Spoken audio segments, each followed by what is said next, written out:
Across the UK, on DAB+, on YouTube, on your mobile, and on your side.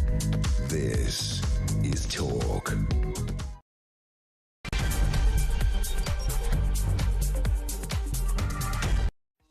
Hello, welcome to the show. Alex Fear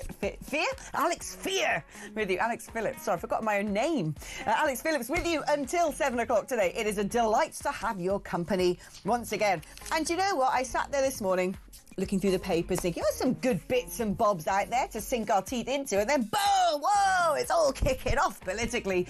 I love it when that happens. It's all kicking off politically largely because Nigel Farage has come out all guns blazing against the cancellation of yet more elections by the Labour Party, and all guns blazing against the BBC. I think he's taken a page out of Trump's book and gone, do you know what? If Donald Trump can turn around and say to the BBC, I'm fed up with the way that you besmirch me, that you smear me. I consider this, frankly, deeply personal, but also deeply anti-democratic. And I just like, actually, yeah, hold on. Hold my beer and my cigarette. Let's go. So he's done a press conference today and has demanded an apology from the BBC after appalling comments. And I think, actually, if you look into the history of this, it's hard to actually pin the tail on the donkey and decide which particular BBC report he may be alluding to, because there's been an interview of Richard Tice by Emma Barnett on the Today programme. There's been Nick Robinson's Political Thinking podcast, where he spoke to Zara Sultana, who was comparing Nigel Farage to Hitler, calling him a fascist and saying he was dangerous. If you actually, and I've done this before on this show, if you actually are to go into Google, pick a party leader or a significant political figure, pick a story you know about from the newspapers and put BBC and put those three things as search terms and go, right, how did they cover this? Okay. 9 times out of 10, they don't cover it when it's someone on the left wing. So, you know, good old Zach Polanski and his look into my eyes, I'm going to make your boobs bigger, weird. BBC never really mentioned it. And not the fact that he's changed his name 3 times either. Nothing to see here. Just ignore that. When you look at Wes Streeting's comments while he was an MP and a shadow minister about throwing Jan Moy under a bus, all sorts of very colourful language used by Wes Streeting, which could, frankly, under Labour's own approach to hate crime and dangerous speech, could amount to, I don't know, something that could get you imprisoned if someone had actually gone and tried to push Jan Moy under the, on the railway tracks. But no, BBC covering? No. One of my favourite stories, and I talk about this a lot. Sir Keir Starmer. What was he doing for his gap year? Yeah? What was he doing? No, he wasn't like, you know, taking selfies of kids with flies in their eyes and pretending to dig a well, like most of the middle-class kids do now. No, he went to spend time in a Czechoslovakian workers' camp being run by a Soviet spy. He's now our Prime Minister. It was the Cold War. He's literally hanging out with the enemy, for crying out loud. OK, so Keir Starmer, Czechoslovakia camp, Soviet, BBC, so nothing. Nothing. But if you are to go Nigel Farage, you probably don't even need to put the search term racist in. But let's say you do. Nigel Farage, racist, BBC. Nigel Farage, fascist, BBC. Nigel Farage, anti-Semite, BBC. You know, Nigel Farage, homophobe, you name it. It's a litany. Every single piece of coverage. And actually, I asked Grok to do this the other day. I love Grok as my sort of secret producer on my mobile phone. I said, you know, dear Grok, tell me, do a proportion of how many stories about Sir Keir Starmer written by the BBC have been negative. 50% neutral or positive. And I think it was, you know, about 20% seemed as being negative, but it was actually about people saying, you know, backbenchers revolting or not having control of the party. And 10% was basically bad. Nigel Farage, how many? What's the sentiment of your articles? It's like 80% negative, criticising him for very personal, you know, very extreme. And, you know, don't take my word for it. Go and get the evidence yourself. These things are very easy in this day and age to research. So you're backed with the evidence, so you can turn around and go, look, here you go. Here's the data, which pretty much is what Nigel Farage is doing. Let's have a little watch of that press conference earlier. Whilst Nigel stood out, he was neither aggressive nor a racist. If I can help in any way, let me know. And I've had plenty of those messages over the course of the last few days, and I'm sick to death of the double standards and hypocrisy, above all, of your organisation. And what happened on the Today programme this morning was a complete bloody disgrace. Next, Sam Coates from Sky News. No, I'm done with you, thank you. My question was, he said they were lying, and it sounds like... Sam Coates from Sky... I'm really, until you apologise for all of your output, your appalling output, at the same time that I'm accused of saying these things which I deny, I'm not speaking to you, all right? Wow, he ain't taking it lying down anymore, is he? I quite like watching Nigel Farage 1.0 return. Let's speak now to Trevor Kavanagh, former political editor of The Sun. I mean, he's come out fighting, and there are some of us who've known Nigel a long time and saw he used to be quite pugnacious and quite strong back in the UKIP leader days. And he was sort of looking at his approach as reform leader and thinking, oh, he's gone a bit soft, but oh, not anymore. He's taken a leaf out of Trump's book and he's going after Auntie. What do you have to say about that, Trev? Well, I think that Nigel has learned long ago, and the Labour Party and the BBC should have picked up by now, that there's no such thing as bad publicity. I mean, just look at the opinion polls. I suspect this will simply see another surge in support for reform. I think you're right. And when I look at the provenance of these sorts of remarks, where they come from, how they get fed to journalists, I was speaking to a good friend of mine the other day, who is from the Jewish community, very politically engaged. A lot of his friends from the Jewish community are politically engaged. And the sort of sentiment was very much that once upon a time they gave to the Labour Party, because the Labour Party said, we're the party to represent you, we will stand up for you. And they look at the current state of Britain and they're looking at the sort of things that Reform is standing for and saying, that's where we want to put our money, basically. And I have a feeling that a lot of this stuff stems from the Labour Party conference, where the Labour Party took a very deliberate decision to turn that whole conference largely into a performative act of attacking Nigel Farage. Then all of a sudden some guy comes out of nowhere who went to, school with Nigel and claims that he can remember everything as if his brain is a voice recorder. And I think that there's usually, if you follow narratives, there's usually a political decision that's been made behind all of this. But it isn't going to work, is it? Because they can try and scare people off from Reform as much as possible. And we've now found that Reform are getting a donation of £9 million from just one person, Christopher Harborne. Yes, and from what I've heard, there is a lot more money waiting, poised, ready to go into the Reform operation from other donors who have yet to actually make their steps public. And I think that you made a very good point earlier about the antecedents of some of our leading Labour lights. I mean, Keir Starmer was long a supporter of the Palestinian movement, the pro-Gaza movement, and so, of course, was Jeremy Corbyn, who in his misspent youth went on a motorbike with a pillion passenger Diane Abbott around Czechoslovakia when it was still a Soviet satellite state. Jack Jones, the leader of the Transport and General Workers, the predecessor of Unison, was a paid-up member of the KGB. And there are plenty of other examples like that right through the Labour movement. Michael Foot had associations with the KGB, although he wasn't a paid spy. But, these smears can easily be launched both directions, and the Labour Party should be very careful before it goes down that route. And what is phenomenal, actually, at the moment is the fact that the Labour Party, if some of them have been trained at the feet of Soviet spies, they seem to be showing that training off to quite some degree, in my opinion. I mean, they've gone after agriculture. We have 6 days left of surplus, which is a nightmare. The outbreak of World War II, we had 6 weeks of self-sufficiency in terms of food supplies. They're chucking concrete down our oil wells. If we did that to another nation, that would be considered an act of sabotage. It'd be considered terrorism, probably. When you look at all the egregious things they've done, putting people into prison for tweets, messing about with the justice system, they're on such a roll. Nothing's holding them back. They're now up to cancelling elections again. Well, I think they've got to the stage that they know they're not going to win the next election. And not in any... I mean, we'd have to have a catastrophe on the right of politics and an amazing coalition on the left to keep them in power. So I think that they don't care anymore. I think that they are doing what they've always wanted to do. And although the Prime Minister is denying it, I think we're edging backwards into the European Union. And as soon as Keir Starmer utters denial, you know it's true.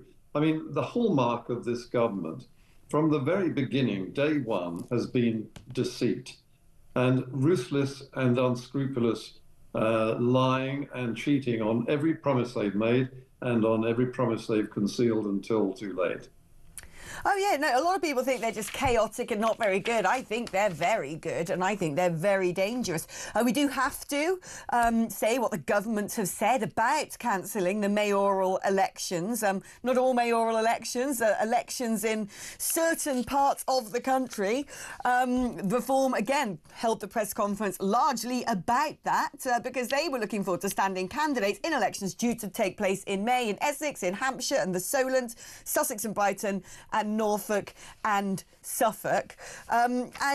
Basically what the Ministry of Housing, Communities and Local Government have turned around and said is we want to allow for a meaningful period of time between the establishment of the Strategic Authority and mayoral elections. Therefore, the government is minded to hold these inaugural mayoral elections for Sussex and Brighton, etc. So these areas have the opportunity to conclude their local government reorganisation and build strong, effective unitaries, which is what we want to see, and to establish their strategic authority before the mayor takes post. Very convenient there. We're doing what is right. It's the right thing to do. It's the right thing to do, as they will tell us. And a number 10 spokesman, our plans for greater devolution will put power into the hands of those who know their communities best. Today, we've announced the next step in that plan with confirmation of an annual £200 million pot in 6 regions with fast tracking for these changes, which will go towards projects and upgrades that matter most to these communities.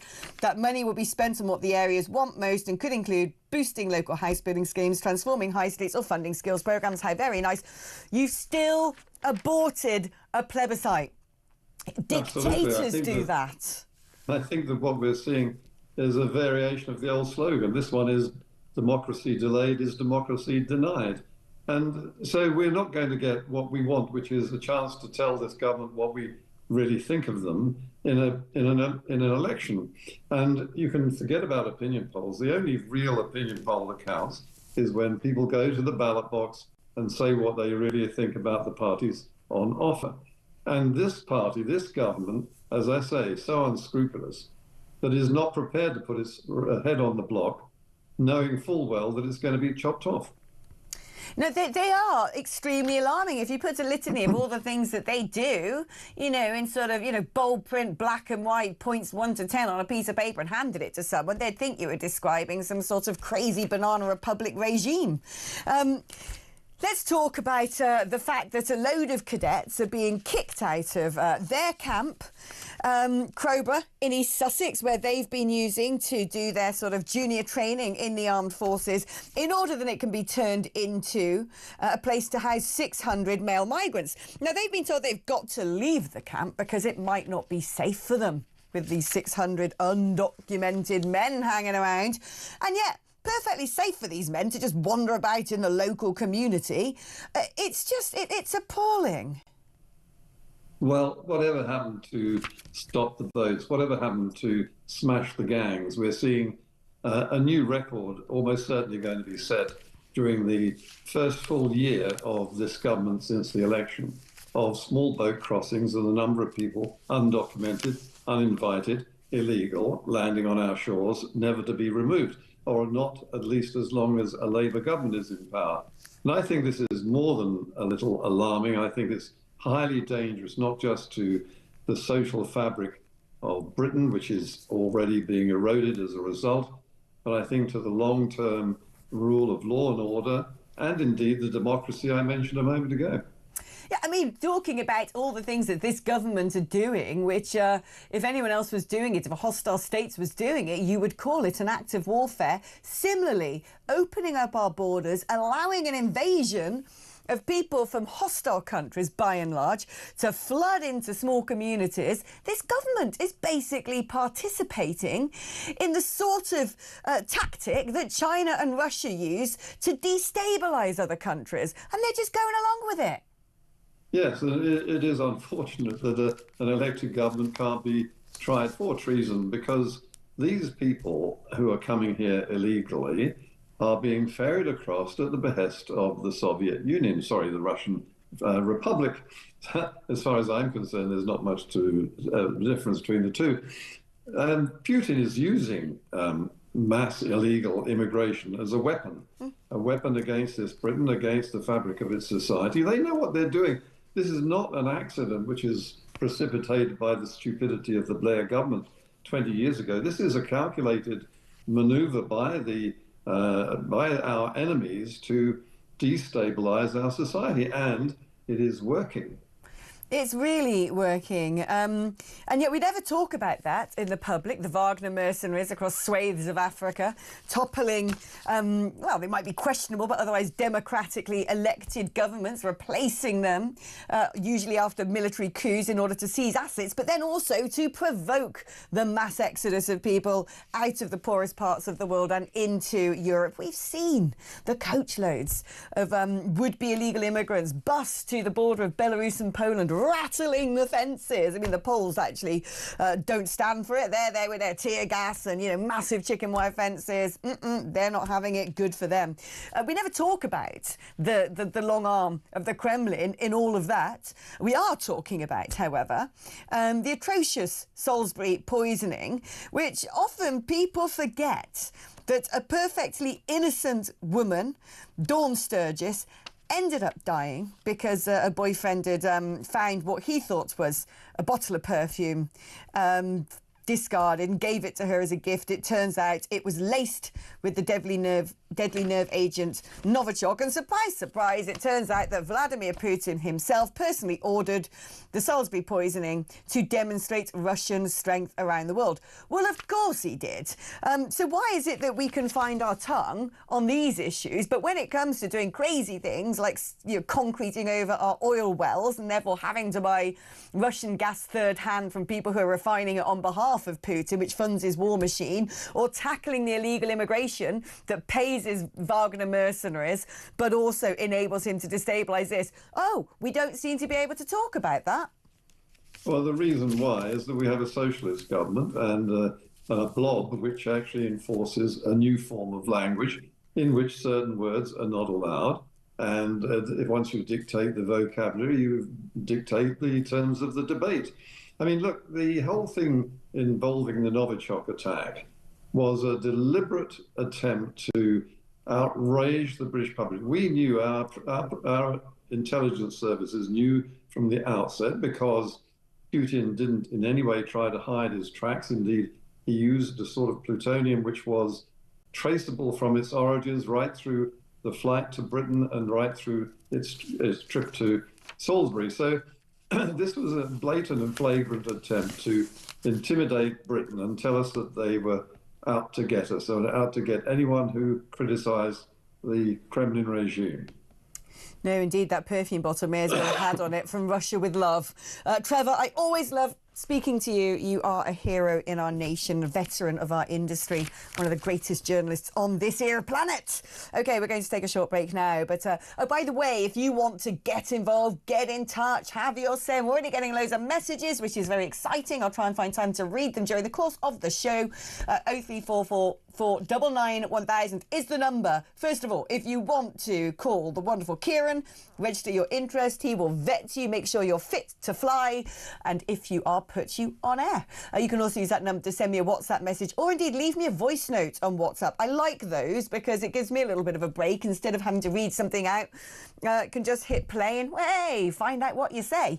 8722 is the number to send me a text message. Write the word talk before you text. After the break, live facial recognition cameras are going to be in every single town centre. Is that Big Brother is watching, or is this much needed so the police can actually get on with policing? We're going to be speaking to former Met Police Detective Peter Blexley after this.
the Talk app. You can watch, catch up and listen to all your favourite shows and podcasts anytime, anywhere, all on the Talk app. Watching and listening to Talk just got easier. There's now only one place for the home of common sense. So head over to your App Store or Google Play and search Talk now.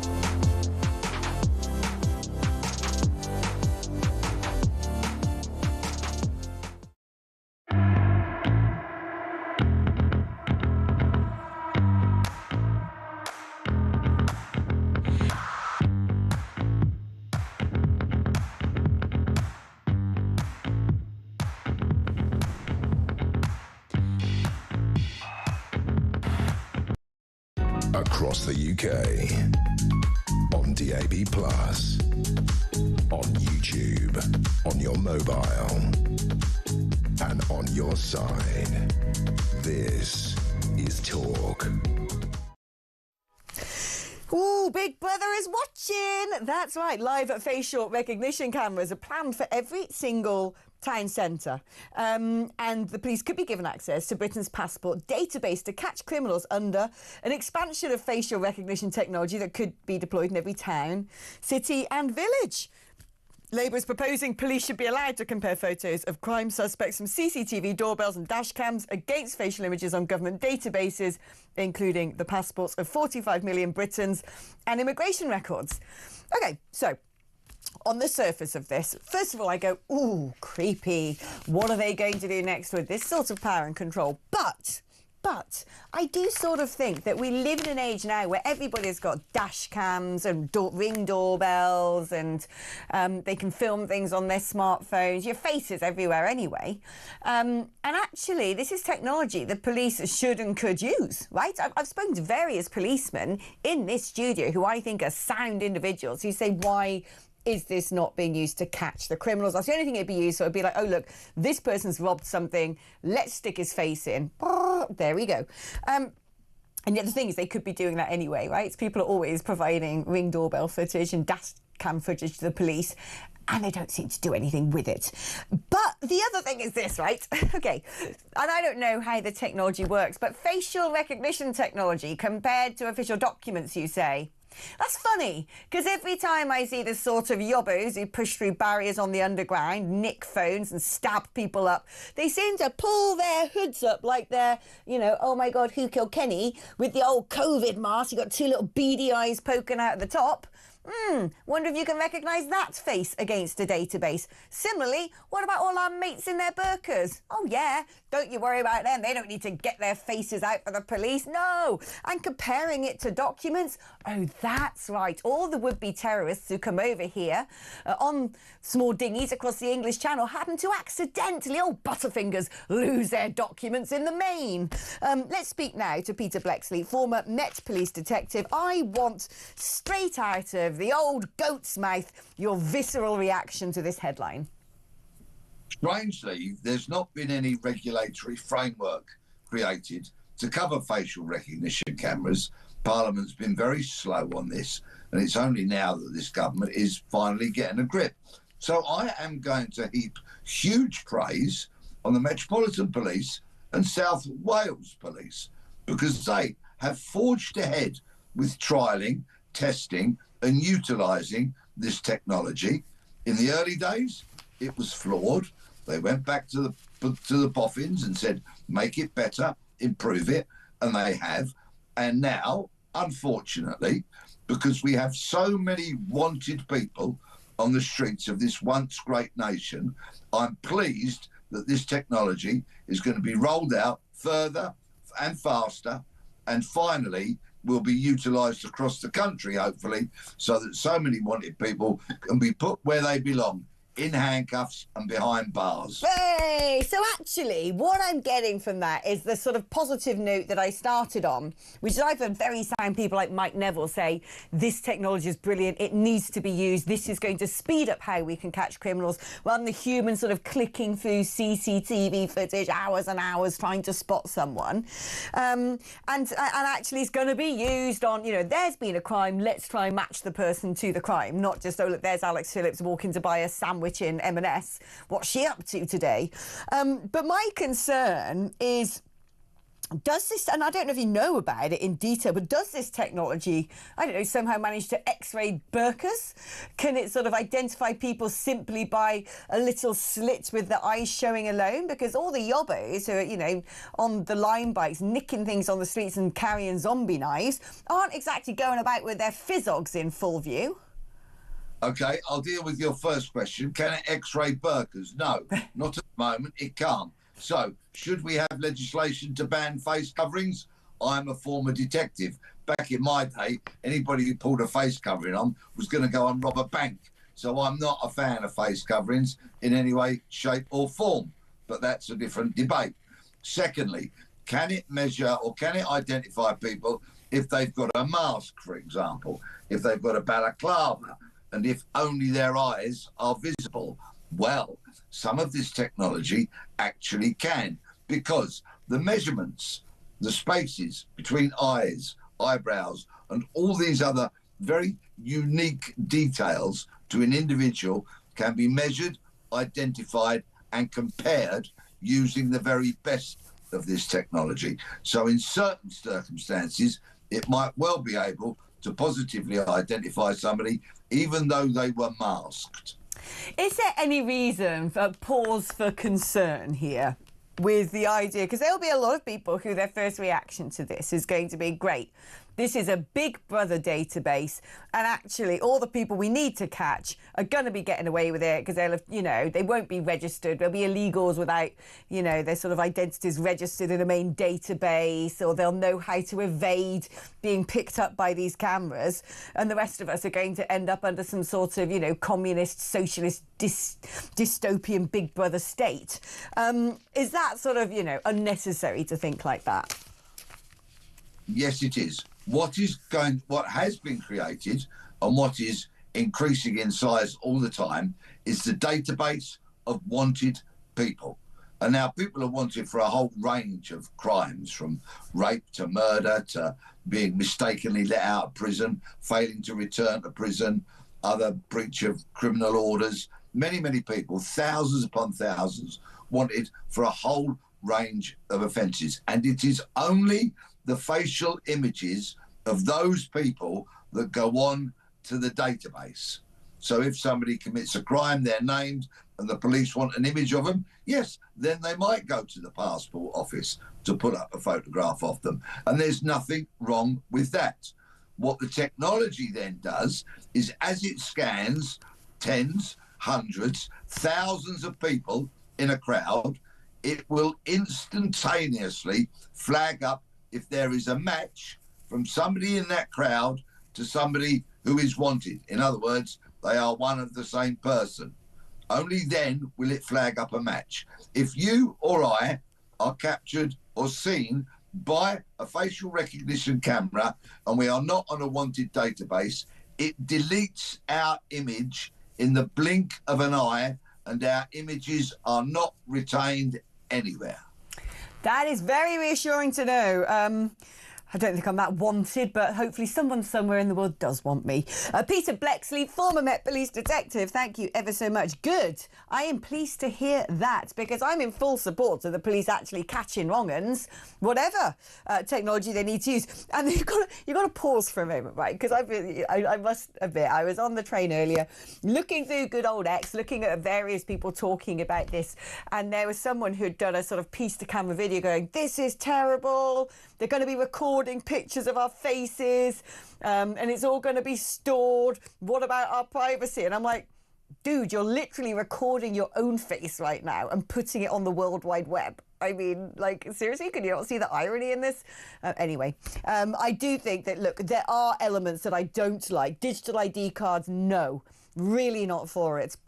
being interlinked with having to do all your accounts online, which will be interlinked with, oh, I've booked sick leave or something, and here's my doctor's note. So it'll be linked to your digital NHS account, and then it's going to be linked to your bank account, which will be linked to your digitising your accounts online. It will all sort of interlink eventually into one giant soup of we're watching everything you do, and AI is now going to basically give you social credits or detract them if you step out of line. That is my concern, and I don't think that is too conspiratorial or far-fetched.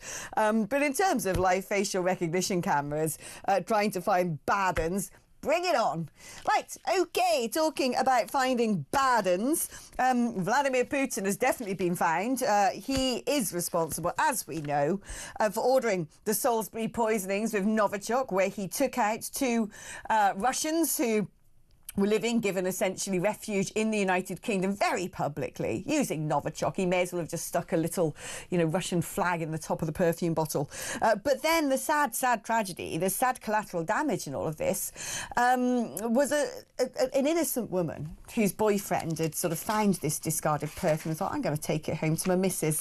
Little did she know the deadly poison contained therein. Well, there's been an inquiry today into that incident, and what the inquiry has concluded is, guess what? Vladimir Putin did this as a show of strength, showing to the world he can do what he wants, when he wants, to who he wants, wherever he wants. We're going to be discussing that with Sir Gerald Howarth, who's former Conservative Defence Minister, after this.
Across the UK, on DAB+, on YouTube, on your mobile, and on your side.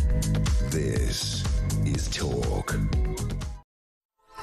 Hello, welcome back to the show. Now, there has been an inquiry conducted by Lord Hughes of Ombersley into the death of Dawn Sturgis, the mother of three, who tragically died in Salisbury. By using a bottle of perfume laced with Novichok.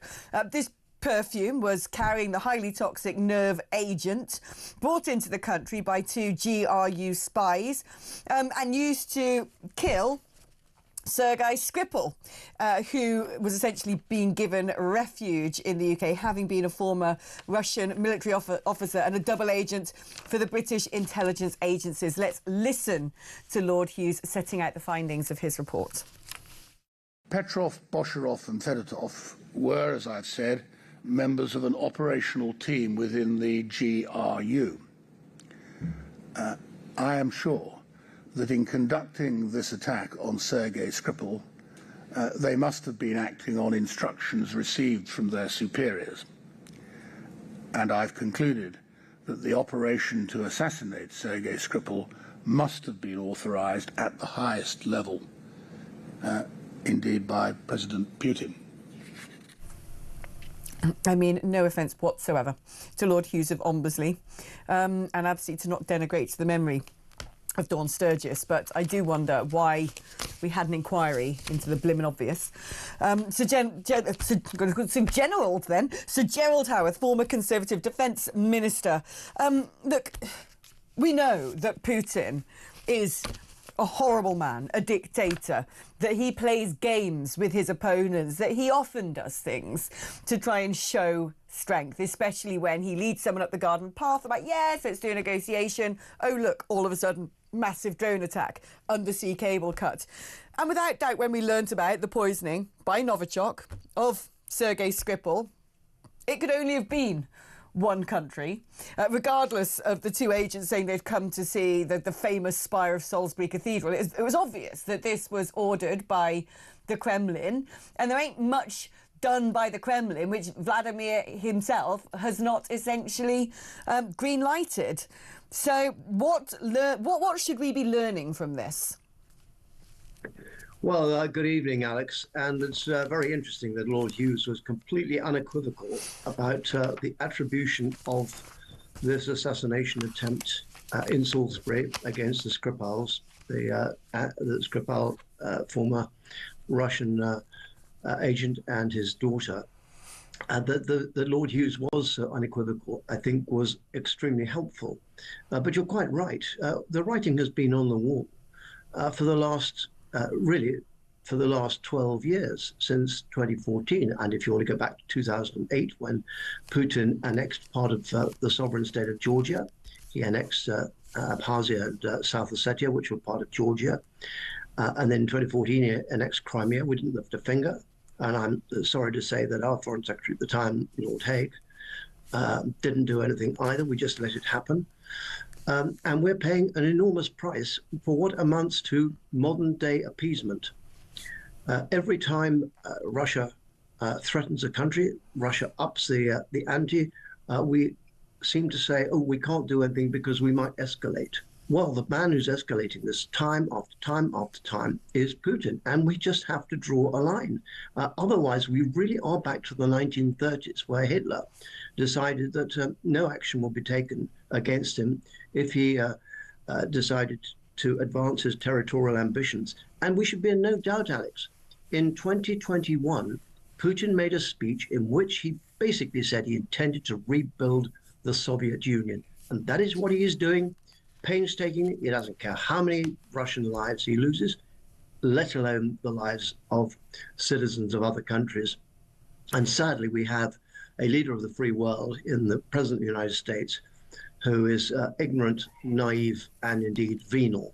And it beggars belief that he came up with that 28-point peace plan. It wasn't a peace plan, it was a capitulation. And God knows why the President of the United States is acting in this fashion, unless he sees personal advantage that he might find some sort of financial reward by giving some of Ukraine, if not all of it, to this Russian despot.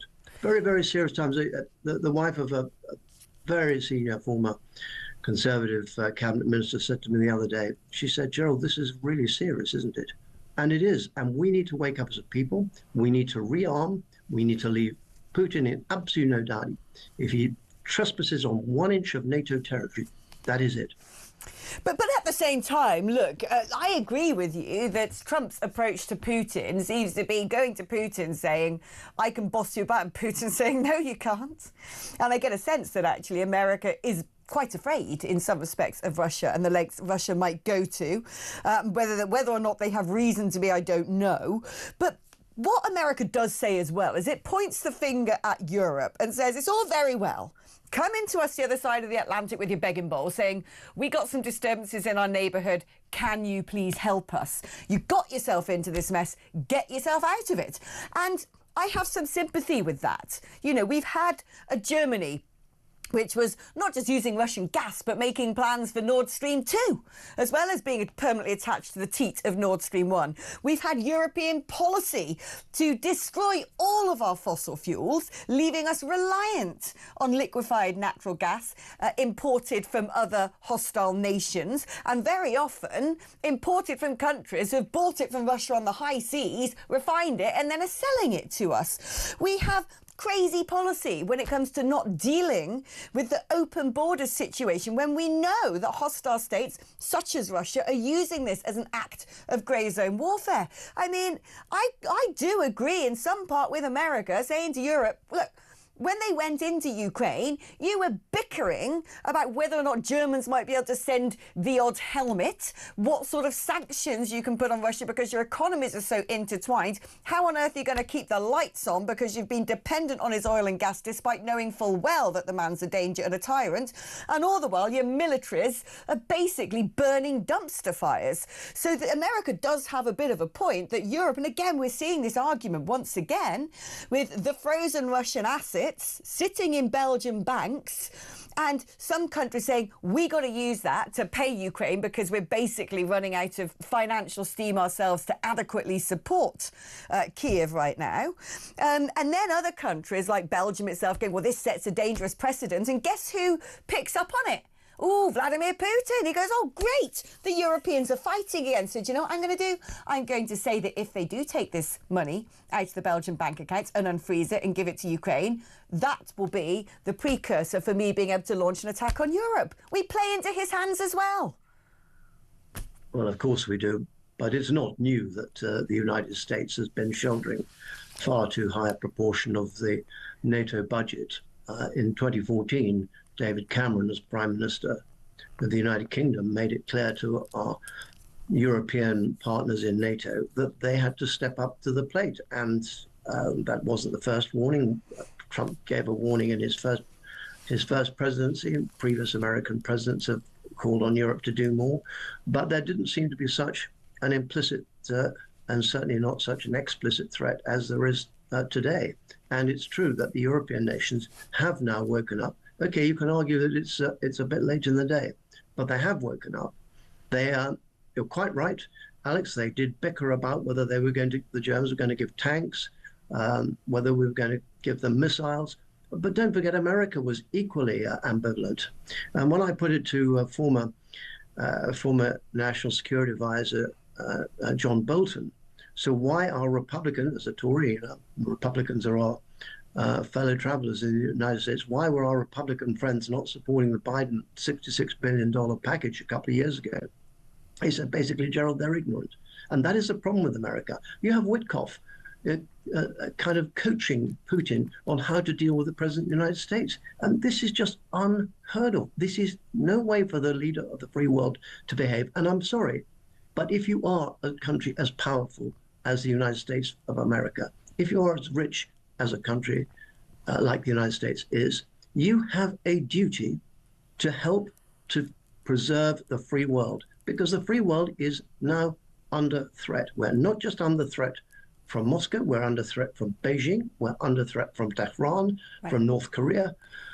It's becoming I totally agree with all of those things. But look, when it comes to which countries are standing up for the free world and which aren't, I actually think in the league tables, America is far ahead of us. It's not like this government are doing anything to support Israel. It's not like this government takes seriously the threat from China.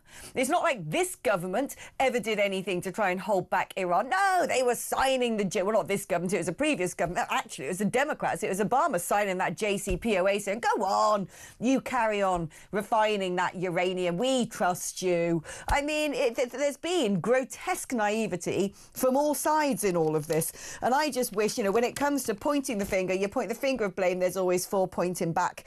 And I think that Europe has to start getting real. And I think that's been the message from America. And like you said, thankfully, this inquiry is just one more nail in the coffin of naivety, one indeed. But Alex, the message for us is crystal clear. You're absolutely right about this government, but the message for us is absolutely crystal clear.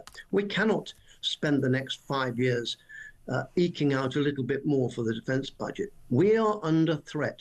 And as Lord Robertson, former Secretary General of NATO, former Labour Defence Secretary of State, really good man, as Lord Robertson said just the other day, he said, people who think that we should not be spending more money on defence need to take this into account.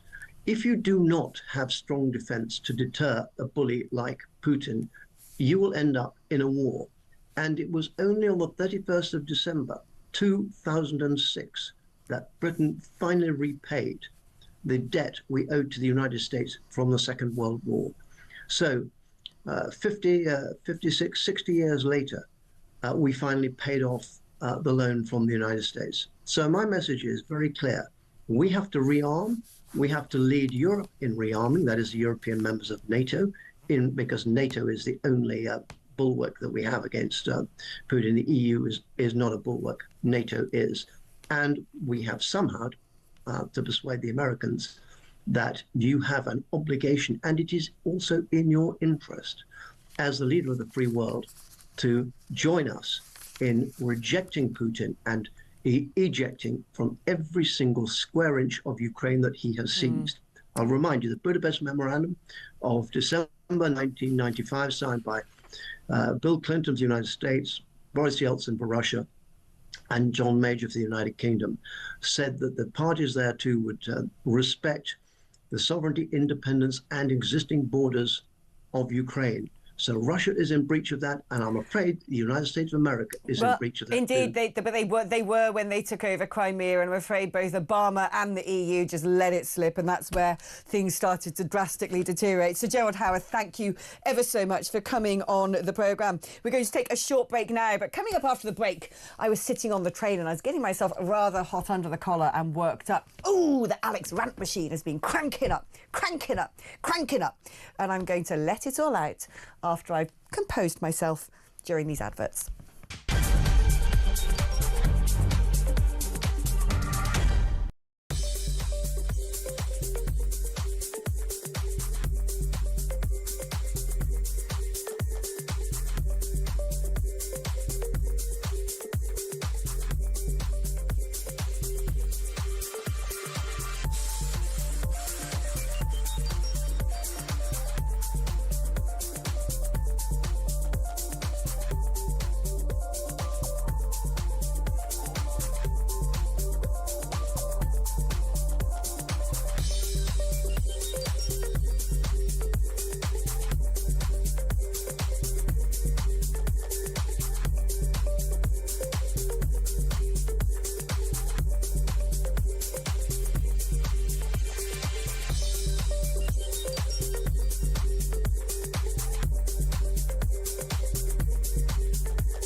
the Talk app.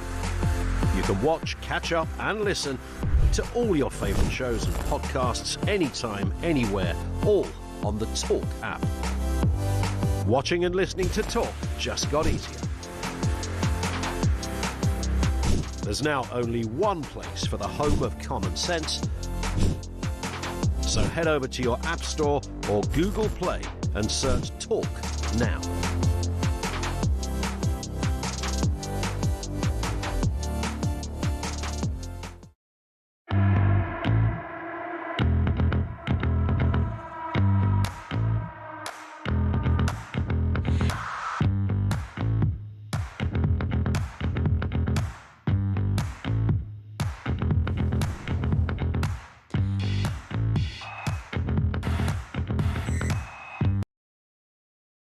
Across the UK, on DAB+,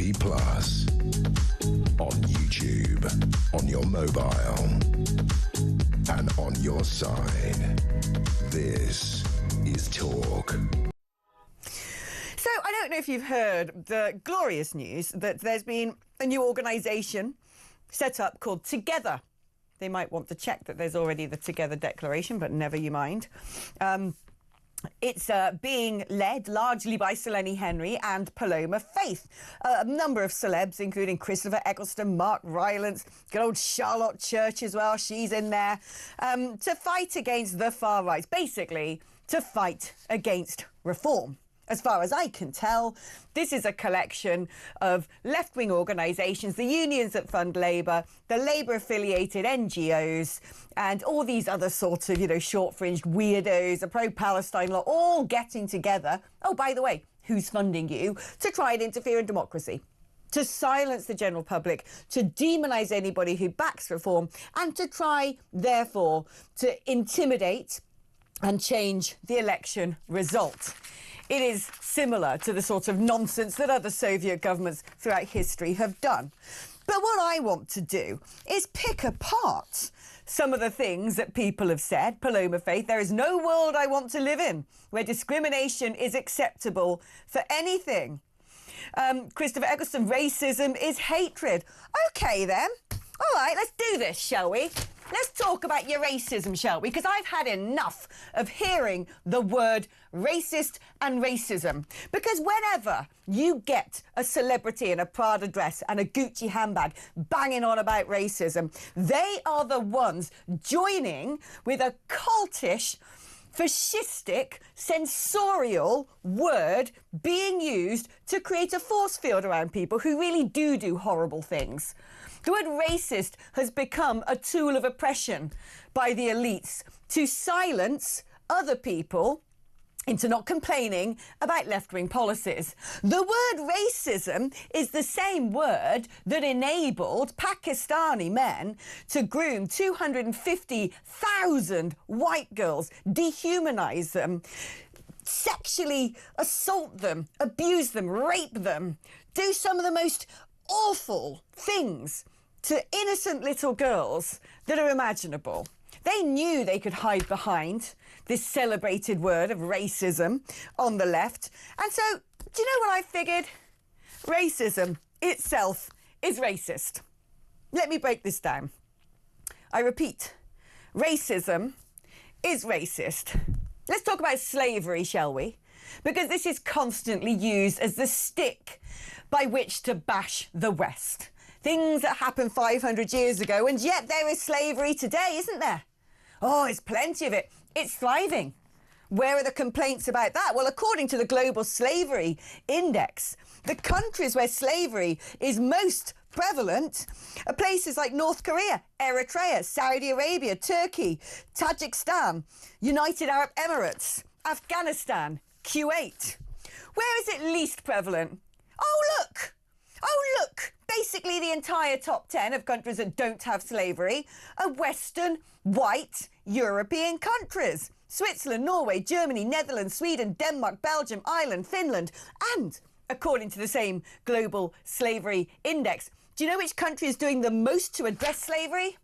The United Kingdom. So perhaps concern yourself with that before you start banging on about things that happened 5 years ago. Let's talk about discrimination, shall we? The fabled discrimination holding all these minorities back from getting the best opportunities. So what about DEI? What about when it says you can only apply for this role if you're from an ethnic minority? That should actually be titled, don't apply for this job if you're white. You're not allowed. Your application will not be considered. Sorry, you can't get this grant to go into further education because of your skin colour. So how about we talk about education results and see that white working class boys are constantly outdone by their peers? OK, why don't we talk about actual abuse based upon skin colour? Well, I will remind you again of the 250,000 girls targeted because they are white, targeted because they're not Muslim, by Asian men. There's no taking the knee for them, is there? Oh, there's no sanctions against the UK. The UN aren't having discussions against this.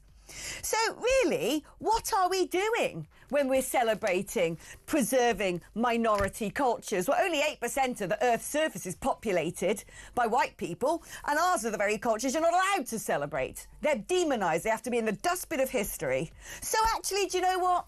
Racism is racist. I've had enough. And these celebrities all lining their bank accounts, thinking they're virtuous, using this as a way to get the next film gig. You're disgusting.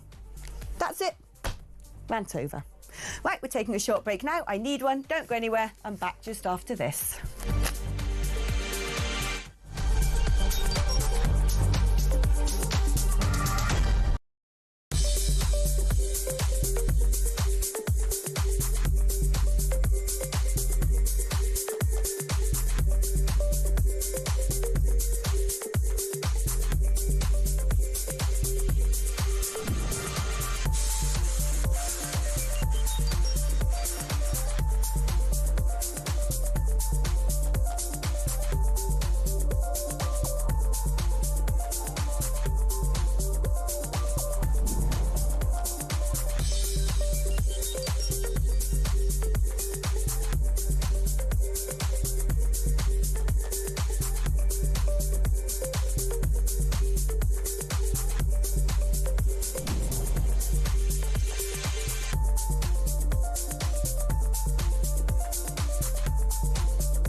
Across the UK, on DAB+, on YouTube, on your mobile, and on your side.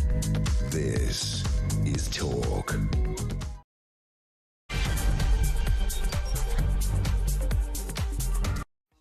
Oh, hello, welcome back to the show. I've taken a breath now. Honestly, your blood boils, doesn't it? Most minutes of the day, because honestly, it's having some sort of cognitive dissonance all the time. You're constantly being told it's the right thing to do. This is what's moral. And you know it's the complete opposite. You know it's the inversion of the truth and that they're taking you as a fool. And yet you feel powerless to do anything about it. But do you know what? We're not powerless. Because the very fact that you're tuned in to this show means you're actually using your power. You're making a choice. You're joining with like-minded patriots, sane people, the real moral people, actually, in taking a stand. Just that choice is 2 fingers up at other institutions who like to think that they own you, that they have a monopoly over public opinion. Perhaps one of those institutions is the BBC, where they suddenly come under fire by Nigel Farage, who seems to have taken a leaf out of Donald Trump's book and decided enough is enough. Shall we have a little look at his press conference earlier today? Whilst Nigel stood out, he was neither aggressive nor a racist. If I can help in any way, let me know. And I've had plenty of those messages over the course of the last few days, and I'm sick to death of the double standards and hypocrisy, above all, of your organisation. And what happened on the Today programme this morning was a complete bloody disgrace. Next, Sam Coates from Sky News. No, I'm done with you, thank you. My question was, he said they were lying, and it sounds like... Sam Coates from Sky... I'm really, until you apologise for all of your output, your appalling output, at the same time that I'm accused of saying these things which I deny, I'm not speaking to you, all right? Put a smile on my face. Let's speak now to the brilliant Isabel Oakeshott. Now, let's start off with what Nigel says was the appalling interview with the Today programme this morning, because that was your partner, Richard Tice. Tell me more about it. Well, what happened on the Today programme was that a presenter that Nigel rather disparagingly referred to as, I think he said something like one of your lower grade presenters, BBC presenters, Emma Barnett. I wouldn't necessarily use those words myself, but anyway, that set the tone for what he was about to say. Introduced a line of questioning to Reform's deputy leader, which began with referring to Nigel Farage's relationship with Hitler. I mean, it was an extraordinary interview by Emma Barnett, in which I really felt personally that she showed a great deal of bias against Reform, and I thought it was, I mean, frankly outrageous. This was all about, the interview was supposed to be about the summary cancellation or postponement of mayoral elections. That is what Richard Tice went on to talk about. Instead, he got hijacked about this completely ludicrous story, or so-called story, based on half-baked allegations of conversations or exchanges that may or may not have taken place in a school playground 50 years ago. I mean, honestly, even saying it honestly just sounds ridiculous, doesn't it? Because it is.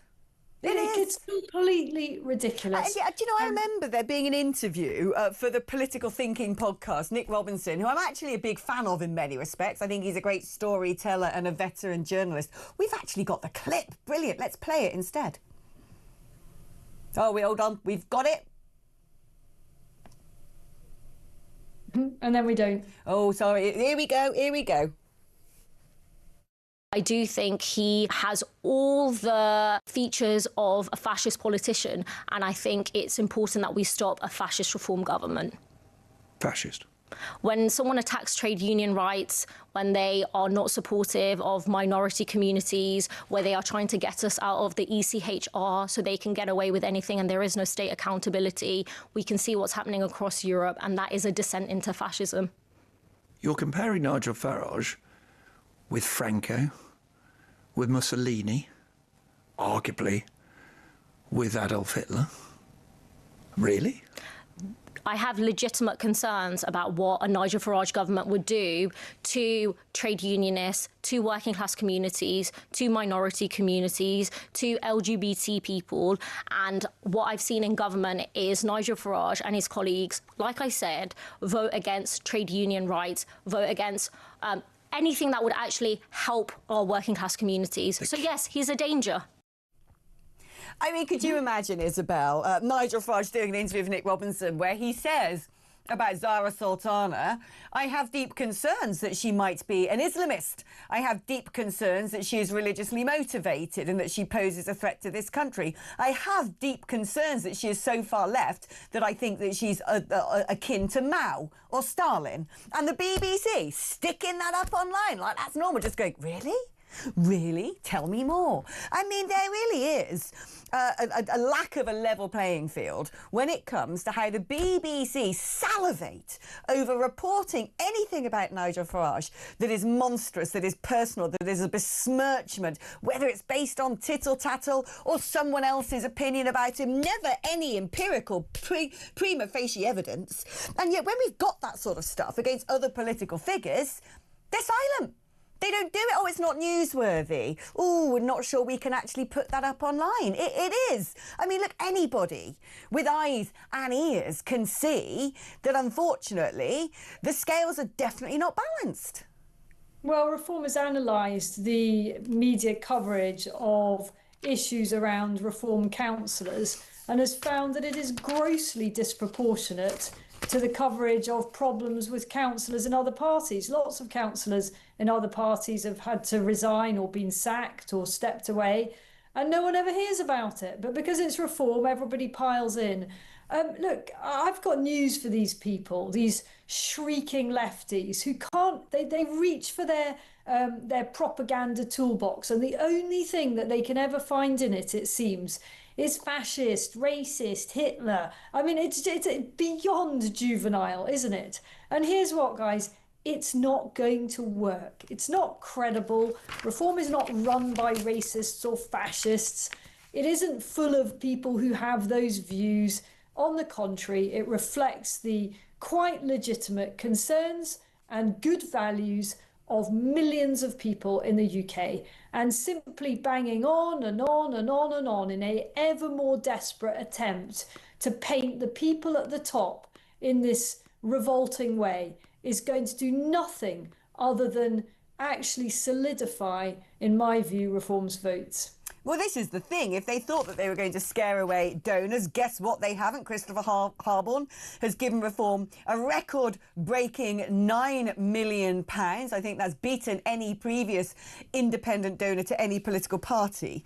But the problem is, of course, and, you know, more should have been made of this. I'm looking at all the news screens in front of me here, and what I'm not seeing is uproar about the fact that this government have yet again cancelled elections. The brilliant Kieran has done the research for me. Elections for becoming mayor in Hampshire and the Solents, Greater Essex, Norfolk and Suffolk, Sussex and Brighton, every single one of them would have been won by Reform. Coincidence?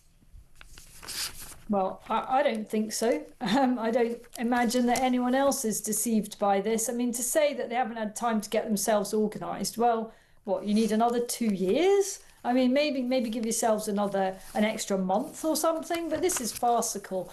But actually, it's worse than farcical. It's really, really sinister. And I happen to fear that this is the tip of the iceberg of the dark arts that they will attempt to deploy in order to keep Reform out of positions of power. And you know what? It's absolutely possible that they will go to such lengths, never before heard of lengths, in terms of manipulation of our constitution, of our democratic process. It is entirely possible that they will succeed. But I am sure that Reform and the millions of people that support it will fight every step of the way to make sure that that can't and won't happen. Oh, no, I totally agree with you. I mean, you know, they've changed the plebiscite already, lowered the voting age to 16, delaying elections taking place. No doubt they're going to extend the franchise to foreigners who otherwise before weren't allowed to vote. They will accuse Nigel of breaking laws, much like the establishment are doing against Marine Le Pen, accused her of lawfare. There'll be the demonisation of both him, the party and its supporters, as they did to Maloney, as they tried to do with Donald Trump, as all of these celebs and unions and NGOs and activist organisations all getting together, peace and love. We just want a world that's not like theirs. Who's funding you? Who's organising you? This is interference in elections. Anyway, talking about elections, we do have to play the clip of the local government minister explaining why the elections are being delayed. Local elections, council elections will go ahead in 2026. That has been our position. That continues to be our position. Now, as a responsible government, you would expect that if there are extenuating circumstances on the ground in particular councils, we will have that conversation with them. But we are as up for elections as anyone else. What, Mr. Speaker, this is about is our commitment to devolution. It is about the creation of strategic authorities and mayors who can unlock the economic potential of their areas and deliver for their communities. That will always be our guiding star. That will always be our lodestar in every decision we make around devolution. So I am pleased to confirm the long-term funding offer to 6 areas in the devolution priority programme. Once mayors are in post, the 6 mayoral strategic authorities will receive close to 200 million collectively per year for the next 30 years for their investment fund. This way, we ensure our mayors, our strategic authorities have the strong foundation in order to unlock the growth potential that we can see in every part of the country. Yeah, well, it sounds good, doesn't it? No, it didn't sound good at all. I thought it was a load of old waffle. I was so bored hearing it, I started looking at my phone, and I'm sure that would have been the response of most of the nation. I know we had to play it, but what on earth did any of that mean? Oh, what it meant was what they say whenever they're doing something that's wicked and wrong and against the public interest and should be considered an act of national self-sabotage, is they will say, it's the right thing to do. It's the right thing to do. If anyone says that again, I'm going to lob something at a screen. I am fed up with being proselytised to, lectured to, by people who, if any other political party anywhere in the world was doing half the stuff that they were doing, there'd be other nations deeply concerned, considering ostracising us on the international stage, putting sanctions against us. In fact, thank goodness some people are worried about us. Americans so worried about us, it's asked all of its diplomats to gather evidence and send it back to the White House about quite how bad things here are in the UK. Well, they really are bad. And I'll tell you what the right thing to do is. It is to rise up against all of this. And for all of us, in our own ways, whatever that may be, to do everything in our power to get rid of this awful lot. And we've got a long time to go, but then huge challenges need huge levels of preparation. And there are so many different ways people can get involved, whatever whoever they want to vote for. This isn't some kind of, Reform Party political broadcast. It could be any other party that you think will do a better job. But together we cannot tolerate this. I mean, this is just off the dial, isn't it? It's worse than anything any of us ever imagined on so many different measures. So we mustn't give up. We just have to do what we can to put this lot under ever more pressure and try to reverse some of their worst crimes. And in the meantime, position ourselves as best we can to come up with something new. I love that. I love the fact you're saying we've got to get together to sort of fight back against the evils and the dangers of the Labour Party. You need to get on the blower to right-wing celebrities if they exist and sort of, go up. We can have like a Mad Max fight against Lenny Henry and Paloma Faith. Yeah, let's do it. You're the right-wing celebrity. Oh, well, do you know what? We are growing in number, aren't we? There's more and more of us, sort of, some of us have been there from the beginning, but we are growing in number, and eventually, someone will break out of the ranks of the sort of A-list celebville and dare to put their head above the parapet. I believe it can happen. Finally, before I let you go, I want to talk about this story. I've had a message from Dale from Staining, who has said, I'm so annoyed by the decision over the cadet camp in Crowborough. I'm an ex-cadet, having spent many a weekend training there, and it was amazing. The memories built and treasured. I'm sad for the young cadets who are no longer experience that, and I'm shocked that we're prioritising housing these migrants rather than sending them back to where they came from. Well, this is the other thing, isn't it? The teenage cadets have been kicked out of that camp. 600 undocumented men who have broken into the country from Lord knows where, paid some pretty unscrupulous people traffickers in the process, know full well that when they're doing this, they're giving sums of money to terrorist organisations, to black market operators who peddle drugs internationally, to people who harvest organs, sell women into sexual slavery. The fact that we're not doing something about this is not just an act of national sabotage, because we know that hostile states are using the migrant crisis as an act of grey zone warfare. Don't you worry, smash the gangs, Kia will let you get on with it. It's not only that, but the more that we enable this stuff to happen, we are complicit in some of the most demonic and wicked crimes against human beings on the planet. It means we are complicit in people harvesting organs, selling women as sex slaves, selling other women on the black market, on the dark web, to become domestic slaves, that we are fueling drugs trades, arms trades, terrorism, that actually it isn't just good old refugees getting on boats and valiantly fighting their way into Britain. No. Anybody who is not prepared to stand up, call this a national crisis and stop it tomorrow, as far as I'm concerned, is totally complicit in people trafficking. Absolutely, all those things. And, you know, the Channel migrant crisis is so much more serious than I think most people have understood. It is so dangerous what is going on. And yet, in the name of hashtag Be Kind, we are continuing to allow this. And as you say, in the process, propping up the most and fueling the most terrifying criminal activity of a huge range, both in other parts of the world and coming to our country. It is utter insanity. And the people that continue to apologise for the Channel crossings, but say, oh, there's nothing we can really do about it. And you know what? Those poor people, those poor enterprising or frightened souls coming over have no legal routes to come by. There's no other way they could get here. All those people are part of the problem, a mega part of the problem. Oh, yeah, and they're actively enabling the UK taxpayer to essentially directly deposit money into the immigration industrial complex. And that money is going to terrorist organisations. That money is going to arms dealers. That money is going into drugs cartels. That money is going to really dodgy lawyers making a packet, unscrupulous hotel owners who are also making vast sums of money, dodgy companies who act as the go-betweens between the likes of Serco and individual landlords, pocketing vast amounts of money.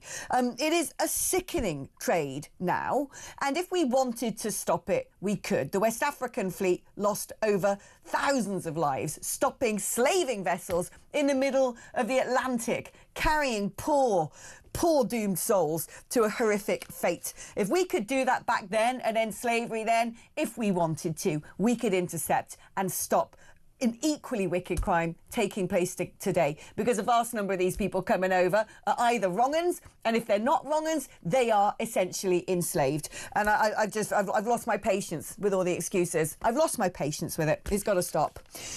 Isabel, thank you. I love having you on. It's always good to sort of get stuff off our chests together. The brilliant, beautiful Isabel Oakeshott, ladies and gentlemen, if you want to throw in your two-bit and let me know what you think about anything we've been talking about today, crack on. 03444991000 is the number to send me a WhatsApp or to leave me a voice note. 87222 is the number if you'd like to send a text message. Write the word talk before you text, or if you dare to have your sonorous tones played out on national radio, then you can also phone 03444991000 to let us know that you want to have an actual live chat with us in the studio. And Kieran we'll take down your details, and at some point during the next hour and a half, we are going to get some of you on the blower. Let it be you. OK, we're going to take a short break now. Don't go anywhere, because when we come back, we're going to be talking about whether or not there's a big crisis when it comes to mental health overdiagnosis. I think there probably is.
the Talk app.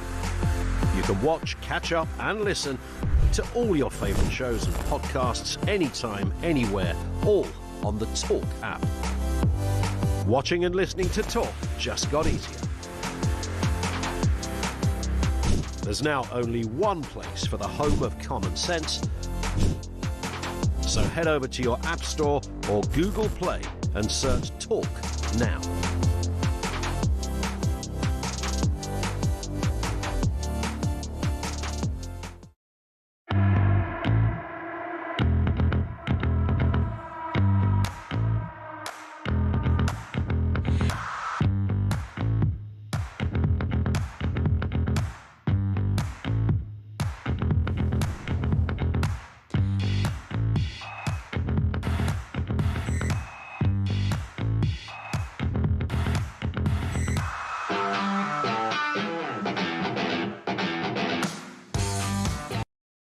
Across the UK, on DAB+, on YouTube, on your mobile, and on your side.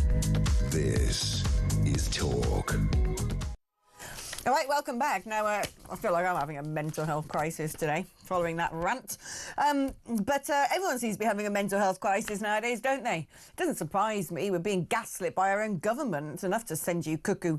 But West Streeting, the health minister, has ordered an independent review. Oh, yet another inquiry. Yay! We don't have enough of those. Into the diagnosis of mental health conditions. Mainly because they want to have a crackdown on welfare spending. There's been a sharp rise in diagnoses of autism, ADHD, which is now the most common reason for a sickness benefit claim. 4.4 million working age people claim disability or incapacity benefit, a rise of 1.2 million since 2019. Oh, we know what happened in 2019, don't we? COVID. Record numbers of young people dropping out of the workforce, and Streeting has warned previously that overdiagnosis mean too many people are written off. We're going to be discussing that and how terrible and under pressure our A&Es are when we're about to experience a flunami. Oh, it's that time of year again, with Dr. Lawrence Buckman, who's a retired NHS GP and former chair of the BMA's GPs Committee. Thank you so much for coming on the show, Dr. Buckman. First of all, let's talk about the diagnosis of mental health, because it strikes me that once upon a time, we didn't have conditions with labels such as autism and ADHD. I'm not saying it's a bad thing that we've identified these, that we know who's suffering from them and are taking steps to give those people treatment. But what did these people do who had autism and ADHD before diagnoses were available? I'm pretty sure they were still in the workforce. Well, many of them were seen as eccentric or strange, and many patients may believe they have these illnesses, but it takes a specialist to diagnose them. So it's quite hard to tell someone you haven't got the thing that you think you have got. And as someone who works in the mental health field, which I do now, I have to say there are pretty strict criteria for being labelled with one of these illnesses. But there are years to wait for diagnosis because there are nowhere near enough specialists to deal with it. So people get told they may have one of these illnesses, and if they believe they can't work and if they genuinely can't work, then the only way to deal with it is to get more rapid diagnosis so we know who actually has got these problems or not. Years ago, we just called them strange people. Now we have names for them. But I think as well something else is going on, because with this whole push about mental health awareness, which again, I think at its heart was a good thing and the right thing. But there's been such a push about mental health awareness that it's almost a badge of honour to say you've got some sort of acronym. Oh, I think I've got PTSD. You probably haven't. You might be upset because you've gone through a breakup. Probably not PTSD. Oh, I think I've got OCD. No. Unless you're literally turning a light switch on and off 50 times and it prevents you from leaving the house, you probably don't. Oh, I think I've got ADHD. Well, I don't know. You might be like me. You might have a brain that has 55,000 computer tabs open at once. I just think I'm fairly high functioning. But my worry is that over promotion of, and all these people watching YouTube videos and TikTok videos and Instagram videos all then say, well, I've got something. Oh, I've got dysphoria. I think it's actually sort of becoming psychosomatic. Do you think there's sort of, is there any truth in what I'm saying? I think what you're saying is talking about the mass of people who haven't yet been diagnosed. They've diagnosed themselves, which is not what you do with many other illnesses, and nor should you do it with this. We have to recognise there's several things all happening at once, and I agree with the idea of Streeting's review to understand which of them is important. What did the pandemic do to younger people particularly and made them less able to socialise, less able to function? Did it make any difference or none at all? I don't think we actually know that, and I think we should. There are people who no longer are stigmatised by mental health problems, and so they're now able to talk about it.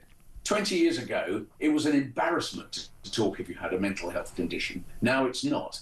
And as you've observed, there are an awful lot of people who give themselves labels, particularly with initials. It's very nice to say, I've got such and such a disease, and therefore I can't do whatever it is, like I can't work. But actually, many of these are lay diagnoses, not made by a doctor and certainly not made by a specialist. And so they drift on undiagnosed, undersorted, with illnesses that they label themselves. If it's on TikTok, I'm afraid that's not a medical encyclopedia. Yeah, but is there not a way? What I'm trying to get at here, I'm going to use myself as the guinea pig, OK? Because I think that's probably the fairest thing to do. I suffer really badly with acute atopy. I've woken up this morning with some sort of eczema rash. I don't know why. Probably related to stress. I'm also having a pretty bad time because I've been through a breakup, so I'm feeling very sad at the moment. But if I turned around and said I've got depression and anxiety and I can't come to work, I think for me that'd be the beginning of getting stuck into some sort of doom loop. I think if I said I'm feeling really sad, I'm going to stay at home, I've got anxiety, you know, my eczema's flared up, I can't do, this is so bad. I actually think it'd make me worse. I think it would make me sort of even more self-aware or introspective or hypochondriac or hypervigilant about whether or not there's something wrong with me. I think if I decided, because I'm feeling pretty grumpy and sad and under pressure at the moment, if I decided the best thing for me to do would be to stay under, the bed sheets, I think I'd be even sadder and even more anxious, especially if I sat there scrolling through various things on YouTube going, have I got anxiety? Have I got depression? Because by the end of that, I'd probably feel blimmin' suicidal. That's my problem with what's going on today. Life is full of ups and downs. Everyone's got some sort of something. We've all been through something rubbish. Life, you have to prepare yourself, because if you think you've been through something rubbish, the worst is probably yet to come, right? And we're not building resilience, particularly in young people. And my worry is this sort of, that is what's feeding this overdiagnosis, that actually a lot of people are just living a very complex life as it is. You don't have a particular condition, and the best thing that you can be taught to do is get out, put some lipstick on, as my grandma would say, get out the front door and get on with it. You've just done a very good example of unhappiness. And being unhappy or burdened by life is not a mental illness and falls way outside any criteria that require help or a certificate. Being unhappy is not a reason to not go to work. But the lay diagnosis of anxiety and depression almost never fits the real diagnosis of such illnesses, which I know because I treat them. What you're describing is somebody who's unhappy, who's anxious. Anxious doesn't mean you suffer from anxiety. And clinical illnesses are not the same as I believe I have a problem. And that requires expertise, and there isn't enough of it where there should be. If the result of the Streeting review is that he works out the obvious, which is obvious to me, which is there are nowhere near enough doctors and nurses and other specialists working in the mental health field to deal with the tsunami of real disease, as well as the diagnostic problem of dealing with a large number of very unhappy people who've got all sorts of problems in life, but they don't have anxiety, depression, or serious mental illness. Now let's talk about, very quickly, A&E being overwhelmed by pointless minor conditions. No point people going if they've got hiccups and ingrowing toenails, but guess what they are?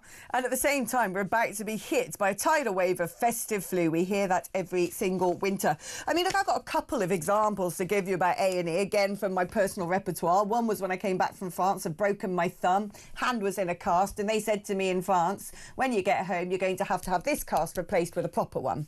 Phone up my GPs. By the way, this is what I've got to do. Oh, OK. Phone NHS 111. Phone up NHS 111. better phone your GP. They'll have to refer you to a specialist. Phone the GP. No, I don't think that's what we should do. You're going to have to go to A&E. So I go to A&E, wait for 12 hours. When the doctor sees me and they're like, what's wrong? And I'm like, well, I've broken my thumb. And they said, yeah, but it's in a cast. And I said, I know. Why have you come to A&E? Exactly. Now, I've also got another anecdote of a friend, a very good friend of mine from Ghana back in the day, who, when he first came to the United Kingdom, got a winter bug. And he had a very sore throat and a blocked up nose. And he phoned me up and said, Alex, I don't know what's going on. I can't breathe. It's like I can't breathe. And I said, what you need is some cough medicine. You might want to take some paracetamol, blah, blah, blah, blah, blah.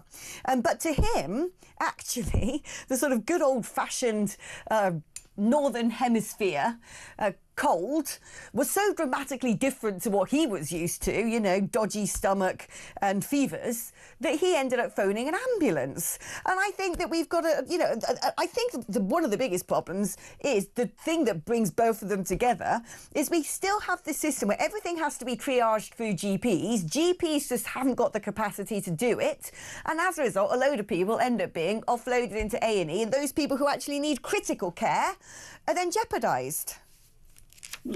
You've just described perfectly the way it has always been in A&E. It was like that when I was an A&E doctor, and it hasn't changed. And every A&E worker will tell you of a list of people who turned up yesterday with whatever it was, which was something that, like hiccups and blocked noses, we've all seen it, and ingrown toenails, and a variety of objects stuck in various places where they shouldn't go. And that is the lot of A&E, and it's always been like that. And A&E has always been the safety valve when nobody can get care anywhere else. So they turn up in A&E when, frankly, they may not need a doctor at all anywhere, or they may need something else. The plaster put on abroad and requiring a plaster cast change has always been a problem because doctors in Europe, particularly in France, handle fractures differently. And the advice they're giving is completely correct advice. It just happens to be not the way we do it in the UK.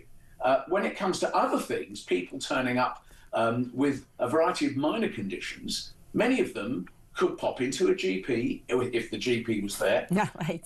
Pop into a pharmacist. Pharmacists are trained and qualified to deal with a whole host of minor illness that doesn't require specialist attention in A&E. And you're quite right. All of these people who clog up A&E means that we can't get to the people who really do need to be seen, whether they're children or adults. Very sick people need to be seen promptly, and we're seeing a rise in the number of flu cases right now.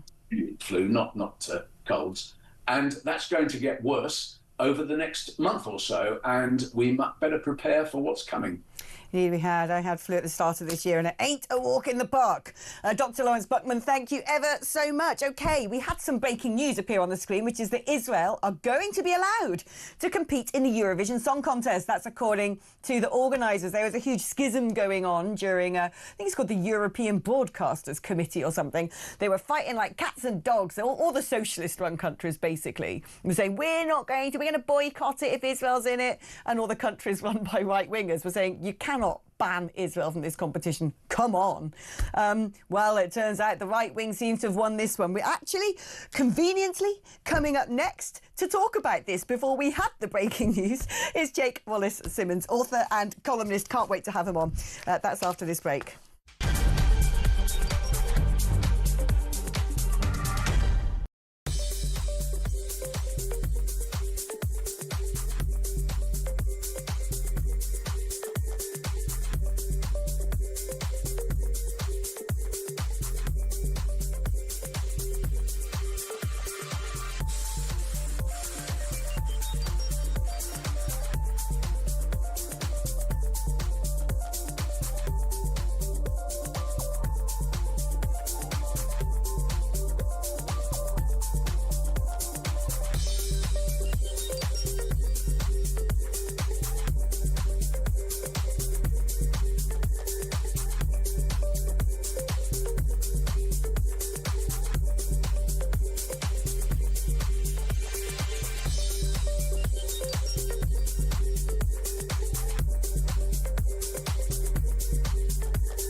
across the UK. On DAB+, on YouTube, on your mobile, and on your side. This is Talk. Oh, that awful, disgusting, dystopian jamboree, the Eurovision Song Contest. I can't watch it anymore. I just can't. I mean, the music's terrible. The politics in it are just... But anyway. Israel wants to be in it, though. I don't know why, but they do. That is for them to wish. And it turns out they're going to be allowed to be in it. It's because organisers were meeting in Switzerland to decide whether Israel could participate in next year's competition. There were mounting protests, claims of vote interference. That is after Yuval Raphael became 14th in the vote by national juries for New Day Will Rise. But after the public vote, she finished second. And various countries such as Belgium, Finland and Sweden saying they'd consider a boycott alongside Ireland, Spain, Slovenia and the Netherlands. Meanwhile, my understanding is it was countries such as France and Germany saying, don't you start doing this. Now, this is... Are you ready for a laugh? Before the meeting, Martin Green, the Eurovision director, said neutrality of the event was of paramount importance so that the contest remained a neutral space and must not be instrumentalised. Mate! Come on, it's literally been the most politicised event ever. You know, when it comes to countries voting for their neighbours, voting on behalf of foreign policy, and if it isn't political in that sense, it's basically the Stonewall Olympics. Let's speak now to the brilliant Jake Wallace-Simons. Jake, always great having you on the programme. I mean, look, regardless of what I think about participation in Eurovision, Israel wants to take part, and it now can take part. Should we take that as good news? That's got to be good news. I'd be interested to read, firstly, how that happened, how the seemingly overwhelming number of countries vowing to boycott the competition, if Israel was included, how that was overturned. But also, my eyes are on Spain, Ireland, Slovenia and the Netherlands to see if they're going to make good on their promise not to participate if Israel was invited. To be honest, I wouldn't be shedding any tears if they didn't take part. Do you know what? We're having some sort of strange... coincidence going on here because you were coming on the programme anyway just as it was announced that Israel was going to be allowed to compete, and just as you said, I want to know if those countries make good on their promises of boycotts. We actually have some breaking news that Spain definitely is going ahead with their boycott, and I believe which was the other one, Ryan darling? It's not on my screen. Ireland, Spain and the Netherlands. And Ireland most likely. They are going to make good of the boycott. They are going to. So they're not going to participate?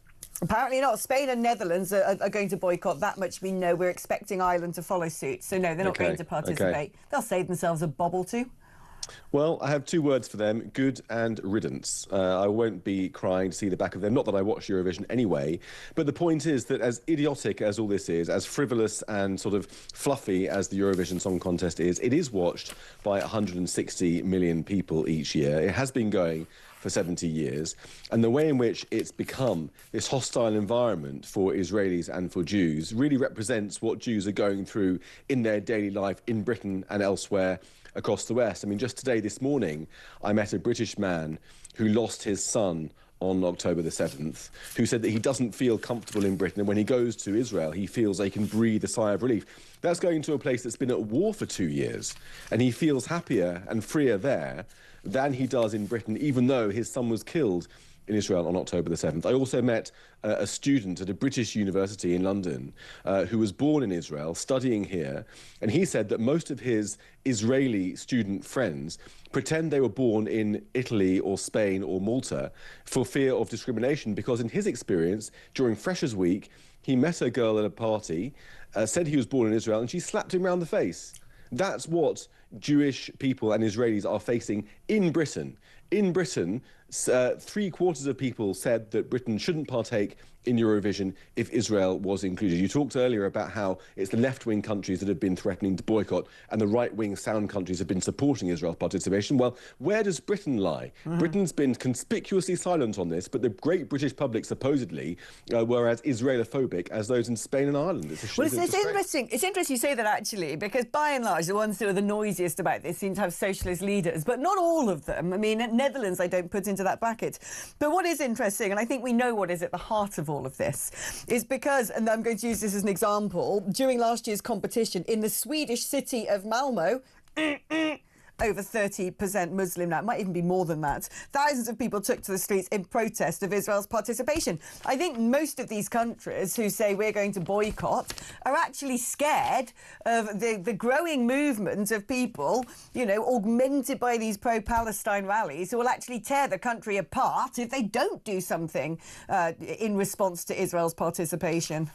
Yeah, I'm afraid that the hard truth is that this Middle Eastern anti-Semitism has been imported en masse into Europe with the uncontrolled immigration that we've seen over recent decades. And now we are reaping the bitter fruits of that. I mean, last year was appalling. Yuval Raphael, the Israeli contestant, was herself a survivor of October the 7th. She had to put up with boos, with jeers. Somebody tried to storm the stage and throw paint over her during her performance.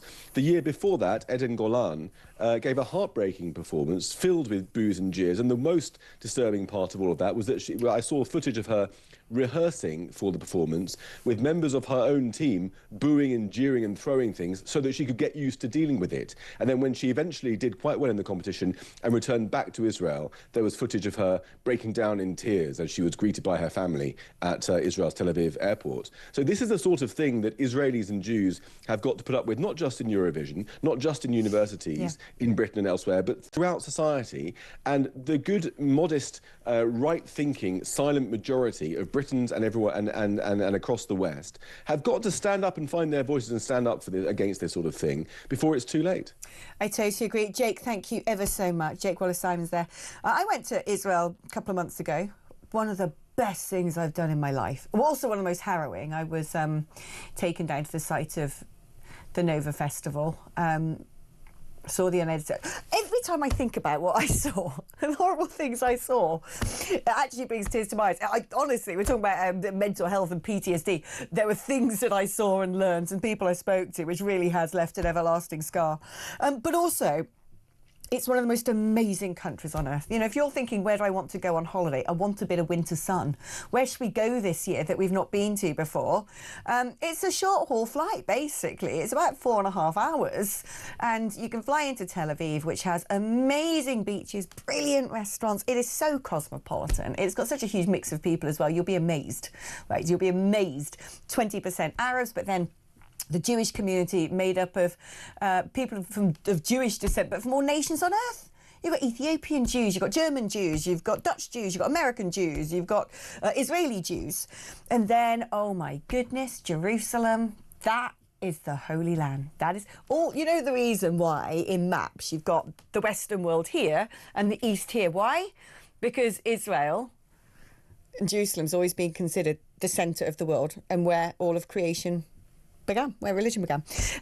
But I mean, there's so much to tell you about how brilliant Israel is. So, you know, why not? If you are if you're thinking of where to go on holiday next year, go to Israel. It's safer than the streets of London and you'll get such a warm welcome.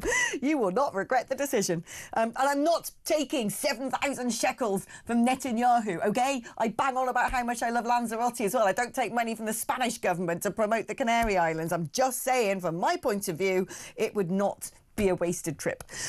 Right, OK, we're going to take a break now, but when we come back, it is time for the sports news. Let's see what I've got in store for you after this break.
the Talk app. You can watch, catch up and listen to all your favourite shows and podcasts anytime, anywhere, all on the Talk app. Watching and listening to Talk just got easier. There's now only one place for the home of common sense. So head over to your App Store or Google Play and search Talk now.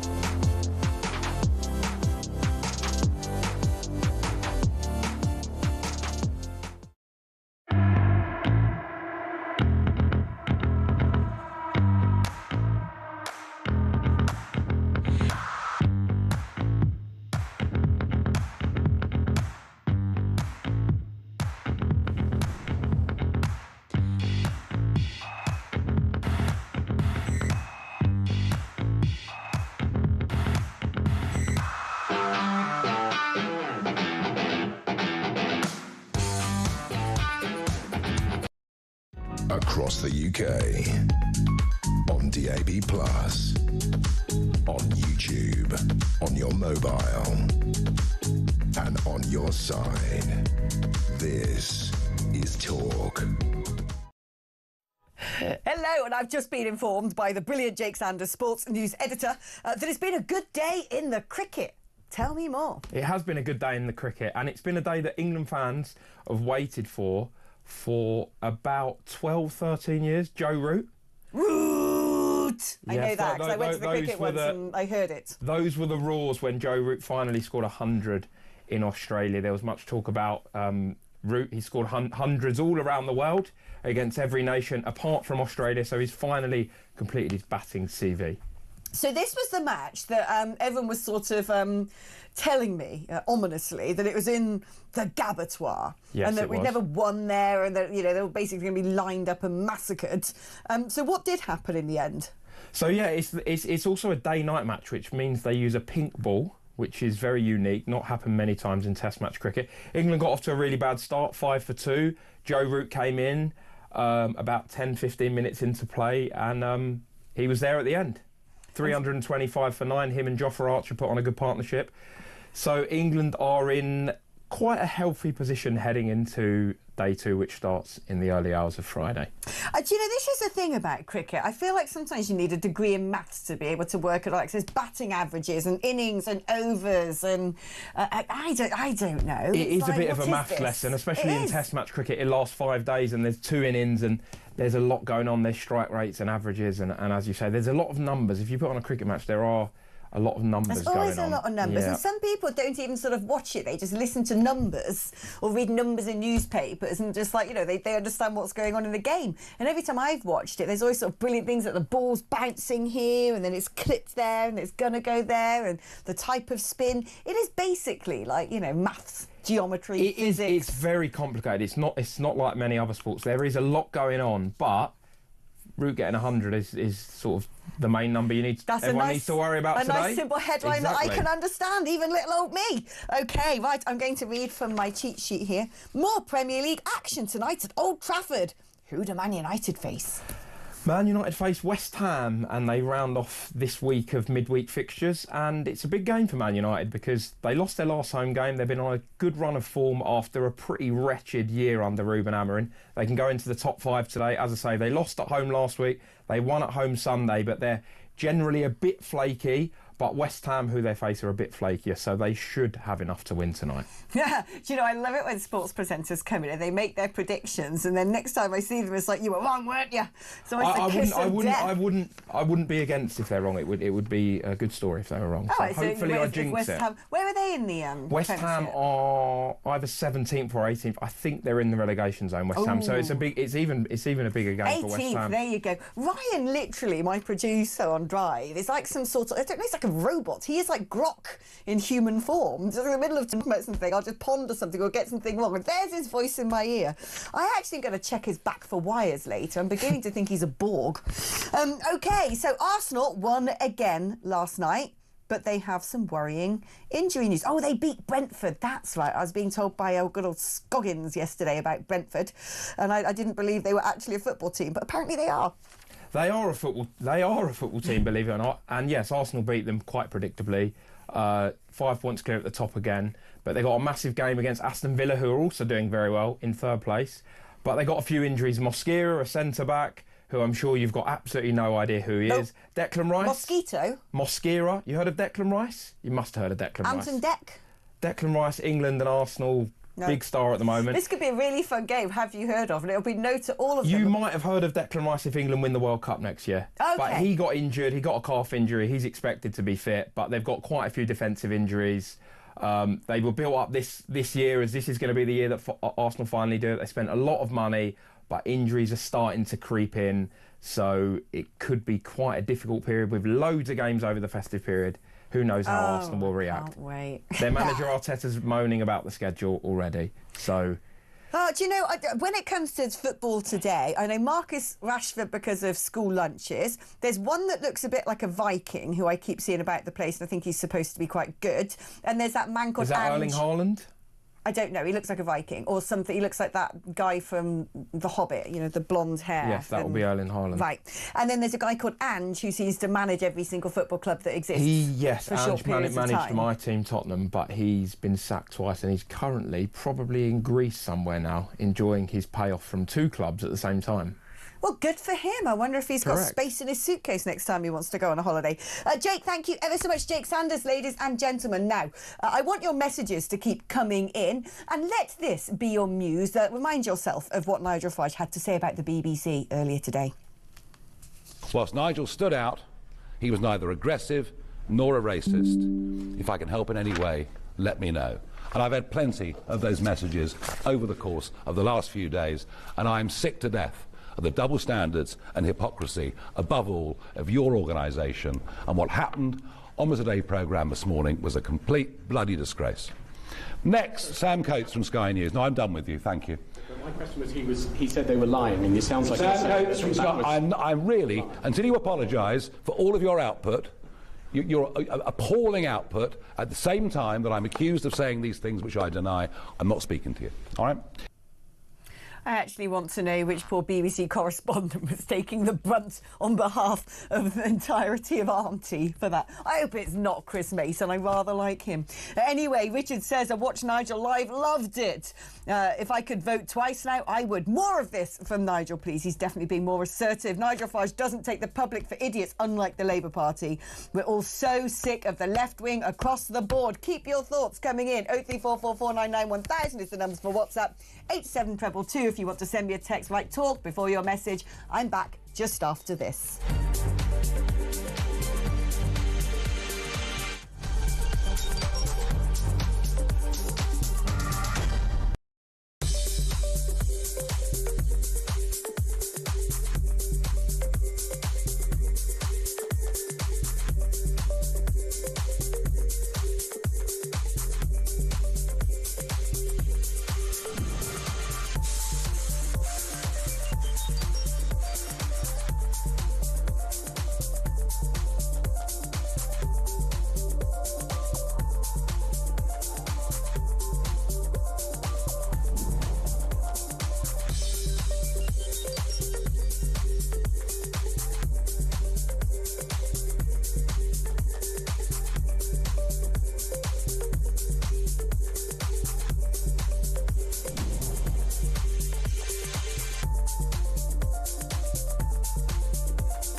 Across the UK. On DAB+. On YouTube. On your mobile. And on your side. This is Talk.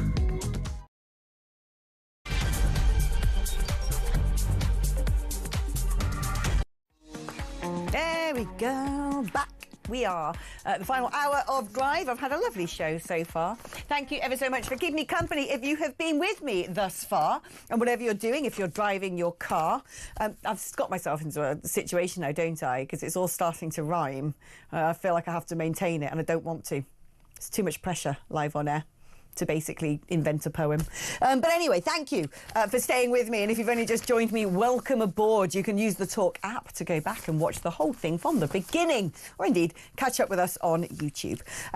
OK, so before the break, I reminded you of what Nigel Farage said in the press conference this morning. It started off the press conference all about Labour, to use his words, denying democracy by cancelling mayoral elections next year. But he used the opportunity to have a little bit of a pop at the BBC. I feel like he might have taken a leaf out of Donald Trump's book, who's not at all happy with the way Panorama and Newsnight has portrayed him and has made his feelings very clear. Well, Nigel Farage did much the same just this morning. Let's have a watch. Whilst Nigel stood out, he was neither aggressive nor a racist. If I can help in any way, let me know.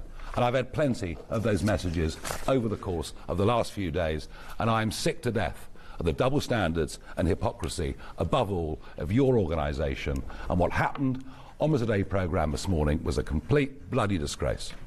Next, Sam Coates from Sky News. No, I'm done with you, thank you.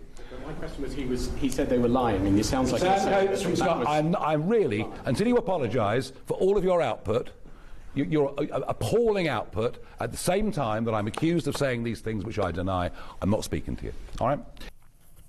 Well, he had his Weetabix. I kept saying he said that this morning. He actually said it at 3 o'clock this afternoon. It was only 3 hours ago, but hey-ho, I live in my own time zone, I must admit. I'm joined in the studio by the brilliant Andy Williams, political commentator, normally out batting nominally for the left, would you say? Out batting for what I think is right. There you go. Often tends to be a little bit more on the left. Certainly to the left of Nigel Farage. There you go. We have to do this for the purposes of not getting into trouble. You're Absolutely. sort of, so you've got to wear the... don't have enough to do, right? Exactly.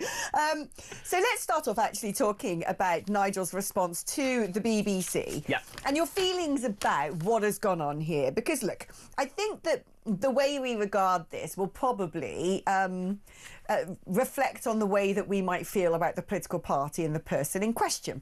I mean, I've known Nigel since I was knee-high to a grasshopper, basically, and I have no doubt whatsoever in my mind that the man is not remotely anti-Semitic, not remotely a racist.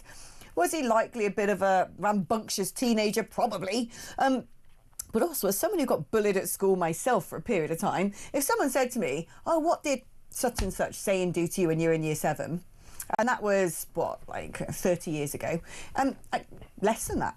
I couldn't remember. I couldn't tell you what they said or did. I just know I had a blimmin' hard time for the best part of a year, and really hard time.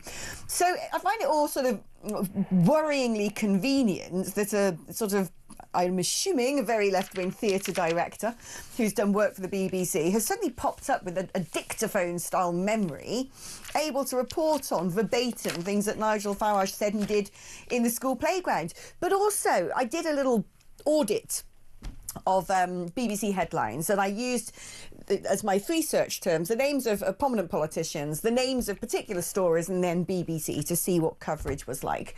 And they've been awfully silent on lots of issues that should, in my mind, have been big headline news regarding other politicians. But you just have to put in the search term Nigel Farage. You don't even need to put in racist, fascist, and the list is really long. But it's always somebody has accused him of being this. I mean, it just seems ridiculous to me. And I don't blame him for getting angry at this sort of personal besmirchment against his character, because people aren't able to bring the actual receipts. Well, firstly, nobody knows whether these allegations are true. Only he knows, and only the accusers. I'm not even sure if he knows. He's blimmin' in his mid-60s. How can he remember what he said when he was 13? I totally accept that. It's interesting that he's not provided a full and unequivocal denial. I certainly would be able to provide a full and unequivocal denial. I think he's gone as far as he can. No, he hasn't. No, he hasn't. He could have said, I absolutely did not say that, and that's not what he has said. But I don't think that's the question here. I don't think it's about what Nigel Farage may or may not have said at school, because the truth is we will never actually know. It's a he said, she said situation. What this is about is how a potential Prime Minister, because that's how we need to be thinking about Nigel Farage now, given Reform's leading the polls, it's how a potential Prime Minister treats the free press. And in every single respect, Nigel Farage has a very consistent record of treating the free press just as Donald Trump has, which is as an inconvenience. He doesn't like the fact that the free press can report freely on him and his character, and it says it all. He said in the clip you just played, you must apologise for your appalling output. That's his opinion. But hold on, you say the BBC is a free press, but we know that the BBC we do have a free press in this country. Absolutely lambasted for partisanship and that doesn't bias. mean that they are partisan and biased. It means they've been lambasted for it by people who want to denigrate the BBC. So the same way that Nigel Farage is being lambasted by people who want to denigrate Nigel Farage. Yeah, but they're two different things, Alex. If you are somebody who wants to be the Prime Minister, in fact, if you're in elected office, if you're in public life, unfortunately, but hang on, but you're elected, right? So you know, part of being elected is being accountable. Okay, so can you explain this to me, right? So do you think Wes Streeting stands a chance of potentially becoming Prime Minister, given that everyone says that Starmer could be given the boot in the new year? Yeah, I think he has a chance, but I think it's unlikely because of the way the Labour Party is set up. Right? That's a high office of state. Of course it is, yeah. So why did the BBC not report of him saying there'd be nothing natural about Jan Moyer's death if I shoved the bigoted old bag under a train? Hang on, but when was that? Oh, well, it was sooner than that. It was in social media while he was in opposition as a shadow minister. Wasn't what he said in the playground. Not on the BBC. Yes, it has. It hasn't. You can look yourself. Alex, these as I said, I'm not talking about the substance of the allegations because we don't know whether or not they're true. You're totally right. Wes Streeting, that was a tweet, wasn't it, if I remember rightly? Look, I've literally done the search. The BBC absolutely did not report this once. Not once. Was that a tweet? It was a tweet, but it made news. It made GB News and the Daily Mail, but didn't BBC? Didn't touch it at all. Hang on. He wanted to throw a woman under the bus. No. This is silly because that, I believe, and correct me if I'm wrong, I believe that is I'm not excusing it, that is a very, very old tweet. And you say, well, GB News covered it. GB News covered it retrospectively. It was not GB News old. wasn't around when this was. It is. It's from about 15 years ago. Okay, but so 15 years ago, in the grand scheme of things, is a lot sooner, frankly speaking, than 50 years ago. And we have evidence for this. But we can see it with our eyes. We're talking about two different things. I'm talking... a man who wants to throw a woman under a bus. No. And a man who supposedly might have said something in a playground 50 years ago. No. When I say two different things, I mean what I am talking about is how a potential Prime Minister, whether it's Wes Streeting, because he is a potential Prime Minister, or whether it's Nigel Farage, treats our free press. I'm not talking about these allegations, what they have said in Wes Streeting's case, have said, or in Nigel Farage's case, may have said. I'm talking about what is the attitude of potential Prime Ministers to people being able to report freely on their actions. And Nigel Farage comes out like a mini demagogue, like a mini Trump, like a pound shop Trump. By the way, he's starting to look really old and pathetic, just like Trump is as well. Oh, poor Nigel. And well, he is. Is he? I think he looks pretty in fine fettle and full of beans in that press conference. He looks a bit knackered, but he's saying, oh, BBC's appalling output. You shouldn't be he should rise above it. Well, hold on, why is he not allowed to criticise something that receives taxpayers' money, essentially, because the TV licence is in many respects a tax, that is supposed to be totally impartial, and time again is being taken apart by people whose job it is to audit the editorial output and a whistleblowing saying, look, this is so biased towards Hamas, or this is so biased against people who've said that, you know, single-sex spaces for women. Also, I mean, look, Reform did their own auditing. of reporting of councillors and defections, and found that the BBC only want to talk about it if it's a reform councillor. The receipts are there for everybody to see. The BBC has massive inherent problems with partisanship. I think to pretend otherwise at this point is for the birds. But the BBC, and has he not the got BBC every right to hold them to account and say what you've done? Let me ask you something else. No, Alex, that's not what he was saying. He was saying, I don't like the way you're reporting on me. Yeah. And that is a problem because it's none of his business how the BBC reports on him. Of course it is. No, it's not. If the BBC suddenly did news reports on you saying Andy Williams was a fascist and a racist... I'm not. Well, firstly, I'm obviously not. And secondly, I could categorically say, I'll open up everything in my life and I can demonstrate to you that I've never done anything that could ever be construed as fascist or racist. And I don't think Nigel Farage can. Well, how can he bring you evidence from 1960-something? Putting that to one side, Nigel Farage is standing to be, at the next election, he is running to be the next Prime Minister. And it is not up to him... it's not up to him to dictate how the press in Britain covers him. We have a free press, and that is a really important institution. But he can cherish. He's got freedom of speech, and if he says he doesn't like it, in a way he that can he say shuts people down at press conferences. He let them ask a question, and they decide to ask that question. And then he answered it, and then he said, "I don't want to ask another question." Not a senior reporter. Who was it, to by make the a way? I actually wasn't 100% sure who it was. I don't know. I want to know which. But it wasn't like the full brunt of that. If you're Chris Mason or someone like that, again, that's where you get into a back and forth. Love Chris. But Farage is. I want to make this point. He is thin-skinned. Really? He is so thin-skinned. The man literally has had people throwing cement and milkshakes at him and called him every name under the sun for the best part of 30 years. He could have shrunk away, denied the celebrity and made his money in telly. He doesn't like it when people disagree with him or have a go at him. I don't think he cares. This is the man who's literally, if anything, Nigel's got what's called the Cassandra complex, right? When you can see the rubbish that's about to unfold in the world and been saying it, and everyone's thought you're a monster for saying it, and everyone's gone, oh yeah, maybe he had a point. Well, apart from the fact that Brexit was a complete disaster. I'm talking about things like immigration here. Well, Brexit was his big legacy, and that's been shown to be a disaster, right? Because the man's not been imparted to do anything with it. Yeah, We've not had a Brexiteer Prime Minister subsequently. But let's talk now. I want to stick to this subject because one thing that I thought was bang out of order. If Nigel Farage did an interview and he said Zara Sultana, the problem with her and the company she's keeping in your party is she is an Islamist. She is also far left, and for that reason she's dangerous. I would compare her to Chairman Mao, Joseph Stalin and Osama bin Laden. So I agree with the first two things you said. She is an Islamist and she is far left. But if Nigel Farage had said that about her, do you think the BBC would have played it?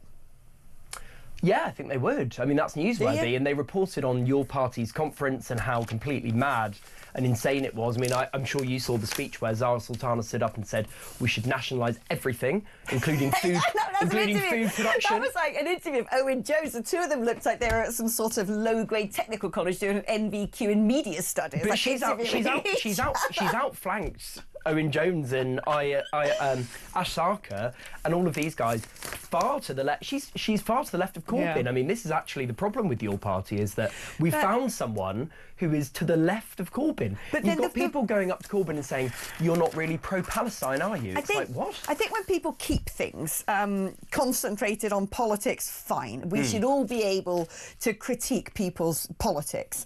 But I mean, look, one thing that he lost his rag about was Richard Tice on the Today programme this morning. And we got that clip, right? Not that one. We've got the transcript at least, so I can do that. Transcripts matter. Transcript rights are human rights.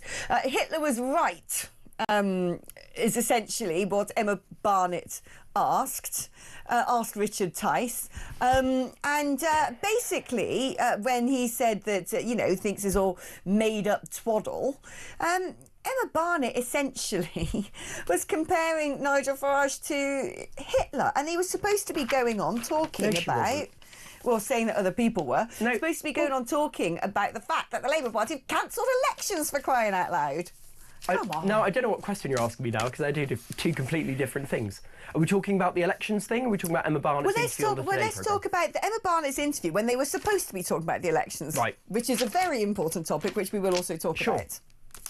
Emma Barnett's interview. So she was putting to Richard Tice, who is de facto deputy to Nigel Farage, right? Probably in the box seat to be Nigel Farage's chancellor if he wins a general election. She was putting to him the allegations that have been made about these comments in his school days. Now, as I say, I don't think that's actually worth us talking about because we just don't know. We don't know whether it's true. But the BBC think it's more worth talking about than the fact that the government's cancelling elections. It's been put it. Well, we can talk about that as well. But it's been covered everywhere. Yes, for about 2 weeks now. But it is noteworthy. If somebody who wants to be... This is the thing. If you want to be Prime Minister, there's a whole other level of scrutiny that's coming your way. They've asked him about it. He's given his response. And now Richard Tice, not Nigel Farage, went on to talk about the fact that the government are yet again cancelling elections. Yep. Now, look, in an ordinary world, when governments start cancelling elections, and have a look at this, Norfolk and Suffolk, Greater Essex, Hampshire, the Solent, Sussex and Brighton, look who's going to win all those mayoral elections. According to polling, right? According to polling. Yeah. And I think that's entirely plausible. But let's be clear, what this Labour government is trying to do, and I think it's absolutely the right thing, is... So I'm not mega on devolution, OK? I'm not hugely in favour of it. I think there are levels of devolution that are great.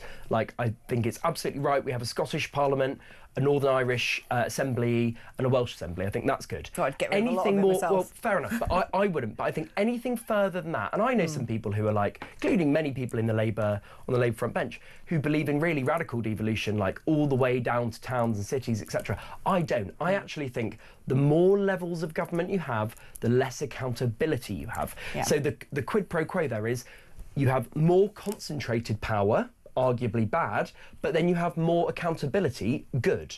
Now, what Labour's trying to do is they're saying we have county councils, we have local councils, we have elected mayors, we have police and crime commissioners. Oh, getting rid of them, though. Well, they are getting rid of them. Well, I'm right. I mean, that is a complete... That was a Tory nonsense, Yeah, OK? Total nonsense. Totally. And that's not a party political thing, by the way, it's just stupid. No, it's just nonsense. So what they're trying to do is, rightly, I think, remove some of these stupid layers of government. And why should they do that? A, because it's expensive. B, because nobody votes in these elections. Now, I understand the rationale they ain't happening. for having... Well, no, but hang on. Having a mayor of London, a mayor of Greater Manchester, a mayor of the West Midlands, these are big multi-million person urban conurbations where you probably do need a bit of devolved power. But anything more than that, I mean, I'm not in favour of having a mayor of... I'm from Hampshire. A mayor of Hampshire. No one's going to vote in this. A mayor of Sussex and Norfolk is... sorry, Suffolk and Norfolk. That'd be an interesting divided constituency. Suffolk and Norfolk or Sussex. Thank God you're not you know, I'm not in favour of that. Yeah. The reason they're doing it is because there needs to be work done to close down these institutions in the short term, and then we get on an even keel in, I think, 2028 and do it then. It's understandable. If I was the Tories, if I was Reform, I would be saying exactly the same thing, which is they're just trying to subvert democracy. That's not what it is. It's purely... Okay, so that's what I was going to ask you. I was going to say, look into my eyes. I do exactly look into the same my thing. eyes. I'm going to grow your boobs. No, what I was going to say is, look into my eyes, Good Mr. luck. Williams. If it was Reform who'd said we're going to scrap certain trials by jury, if it was Reform who said we're going to postpone elections, would you be saying...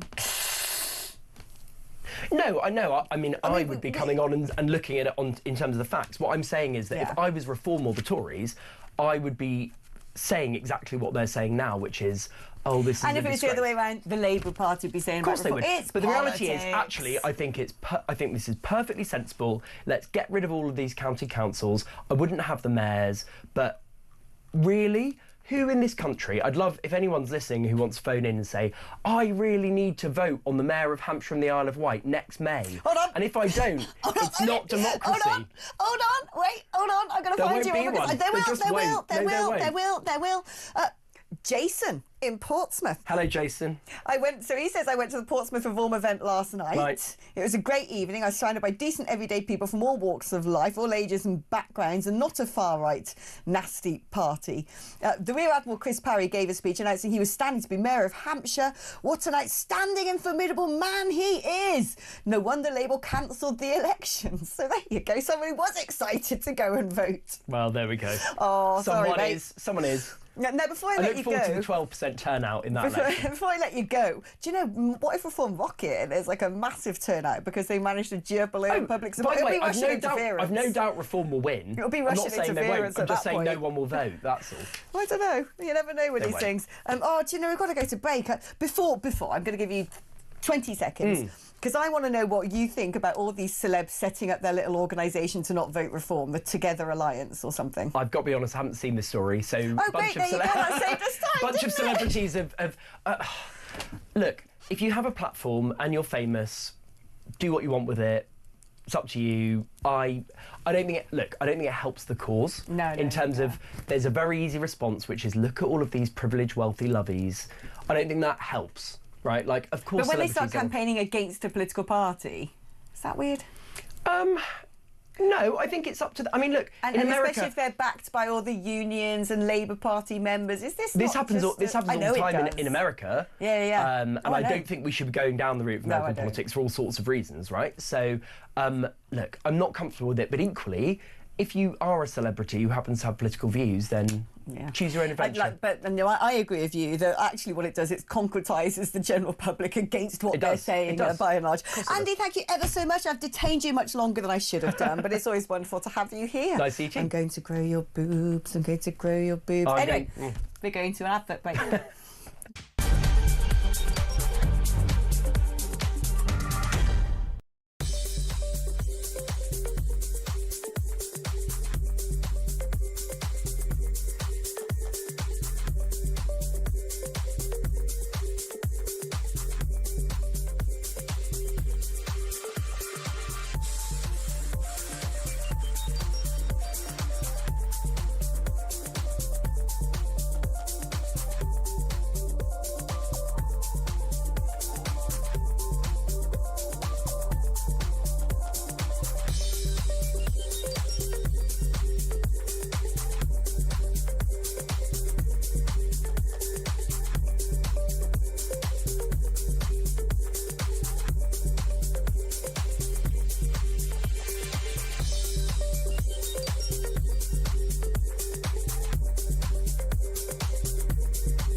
The Talk app.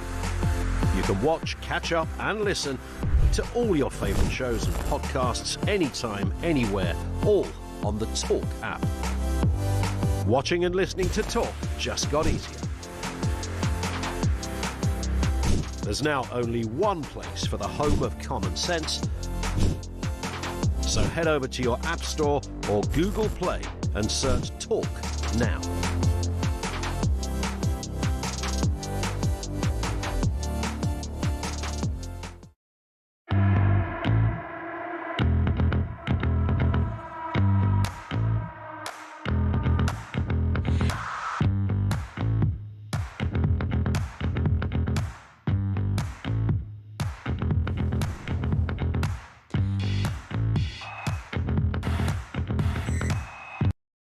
across the UK, on DAB+, on YouTube, on your mobile, and on your side. This is Talk. Well, hello and welcome back. It's a lively old show today, isn't it? I'm enjoying it. Right, let us talk to the brilliant Robert Bates, the Centre for Migration Control's Research Director. Robert, everyone knows you are anyway. You're like a regular. This is your pub. Propping up the bar as always. So the big story today when it comes to the sort of portfolio over which you have purview is the story that teenage cadets are going to be booted out of their camp after defence chiefs admit it won't be safe. Guess why? Because 600 male migrants are being moved there. It is, of course, Crowborough in East Sussex. Tell me more. Why is it that apparently the cadets aren't safe being around these 600 small boat migrants, but the rest of the community is, because they're not exactly being locked into that camp, are they? Well, I think that's exactly it, isn't it? And that's what the pink ladies that are protesting down there quite rightly pointing out. You know, Crowborough is a relatively small town. It's about 20,000 population as of the last census. So I think actually, just to get a sense of the scale as what's being imposed upon them, this would effectively mean that, you know, roughly 1 in 20, 1 in 25 individuals living in the area, once this site is finally up and running, are illegal migrants. So there's a huge change to the area that's coming down the road, and residents are rightly raising the concerns that, frankly, now we have case study after case study demonstrating the huge public safety threats that occur as a result of distributing undocumented young men around towns across the country. It's an almost endless parade, effectively. We've seen another instance today of an individual being charged with sexual assault up in Scotland. So, as is rightly pointed out, you know, this is ridiculous that somehow, you know, strapping young cadets are at risk, but the population at large are somehow not going to also fall foul potentially of some of the behaviours that these individuals may or may not demonstrate. And I think actually, when you consider, you know, the fact that there are going to be gates around this premise, but the purpose of the gates is to keep individuals from the community out and to keep the asylum seekers safe rather than the other way around, you realise that the priorities of this whole situation are completely askew. And I think there is a case to be made that using old military bases do probably serve some purpose for a quick throughput, a quick processing, detention, and then deportation. But if these individuals are just going to be sitting there for months or years as the sort of asylum system is so gummed up, then inevitably we're going to end up with problems. And I think, unfortunately, the people of Crowborough are really falling at the sharp end of this Labour government's incompetence. And I feel incredibly sorry for them. But one of the biggest concerns I have about moving people onto military bases, if these are disused military bases that could be used as detention centres, i.e. you're stuck on the base and you're not allowed out, OK, fine, you want to kick a football around about the confines, go for it, but see that barbed wire fencing, you ain't getting across it, over it, under it or out of it, then that'd be all right. But around a lot of these old disused military bases tend to live the families of veterans. And when we know about terrorists particularly coming from the Middle East, one of their main objectives is to try and kill, attack and target members of the armed forces who might have had some role to play in Iraq or Afghanistan. We know that is the case. We've heard it cited time and time again by Islamist terrorists. And so I think that there's something extra perverse about putting men, probably from those countries, at least some of them, amongst the very people who they may well wish to harm.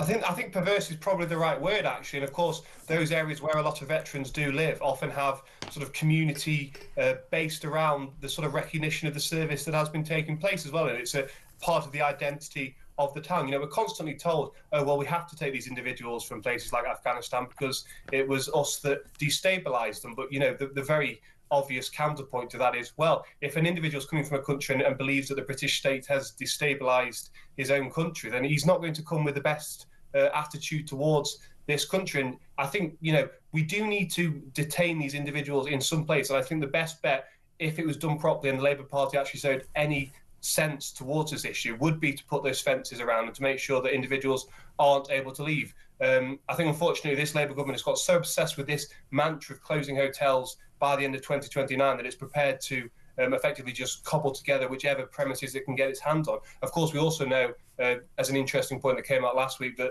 the number of individuals staying in hotels is actually going up under this government, and of course they're putting out contracts for the next decade of hotels as well. So they're not really clamping down on the actual issue. And I just think they're running out of premises effectively. I think the government is really facing a problem that it's going to end up with increasingly unsuitable premises being the only viable option, because simply there isn't the space for an ever burgeoning asylum population. We have, over nearly 200,000 individuals in the backlog at this point, or just sort of roaming around that we've not known what to do with. They have to go somewhere, and the government is running out of options. Until it commits to detain and deport very swiftly, this is going to get more and more acute across more parts of the country.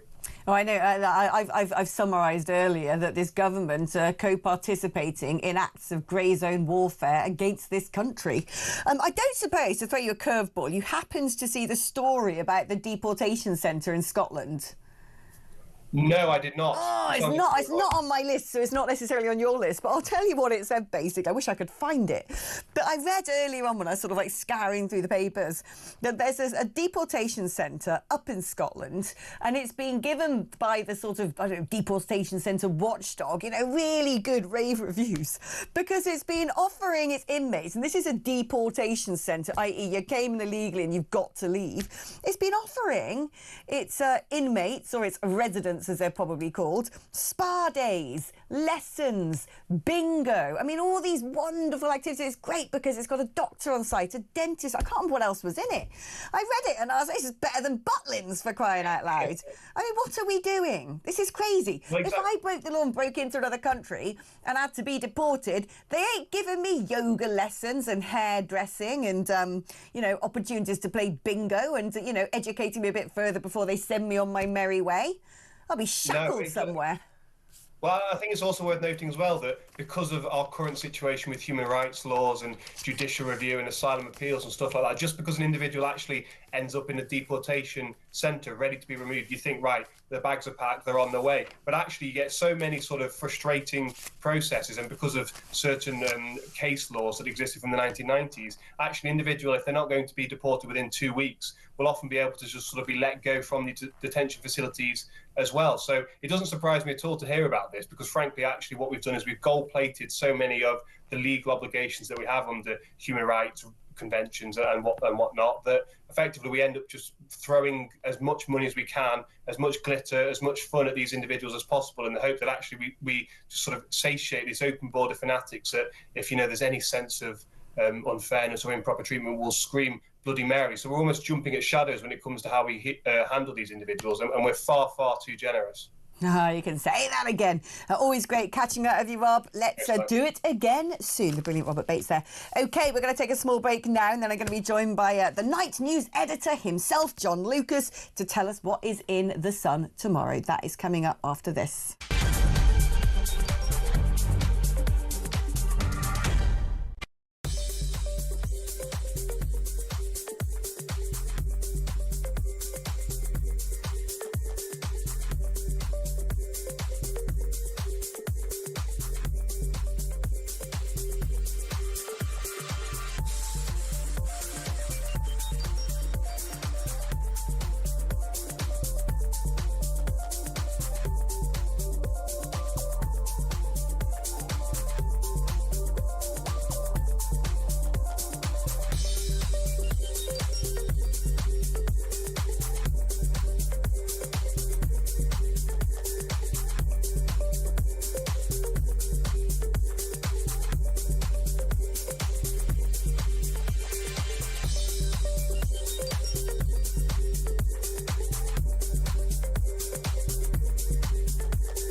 across the UK, on DAB+, on YouTube, on your mobile, and on your side. This is Talk. Night News. Dun-dun-dun. It's John Lucas. I know you don't like it, but I'm going to keep doing it. Turns out, by the way, he was just telling me during the advert break that he is the night news editor, but he don't work at night. That's right. Yeah. No, clocks off like the rest of us. Yes. Yeah. Because I was saying to John that back when I worked at the BBC as small fry, I remember doing some of these shifts where you sort of hand over in the middle of the night, the graveyard shifts, where you're putting in check calls, and you phone up like this emergency services hotline. You phone up the police and listen to some answer machines, seeing if anything's happened that you need to take note of. And John was saying to me, like, oh no one does that anymore. It's just Twitter, isn't it? Yeah, weirdly, it's all moved online. So there you go. Earlier on in the programme, we were discussing all these kids who aren't working because they've all got some sort of acronym, PTSD, OCD, ADHD. You know, they're really suffering, and all they're doing is sort of like, you know, staying awake at night, fretting, feeling depressed and doom scrolling. Should be like, we got a job for you down Night News. Yeah, we've got a few just like that, to be fair. Bless them. Poor things. That canteen's shut as well, isn't it, after a certain time? Yeah, because I find that at the weekend I come in and I'm like, oh. Right, OK, let's talk about what is in the Sun tomorrow. And, Novichok. Let's talk about Novichok. Yeah, well, it's one of the biggest stories of the day is we finally got this report from the Dawn Sturgis inquiry.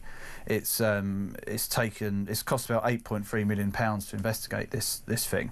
I'm sure you've been talking about it, but the recap is it was a Russian assassination plot against Sergei Skripal, who was a Russian double agent who defected to Britain, was living in Salisbury fairly openly with his daughter.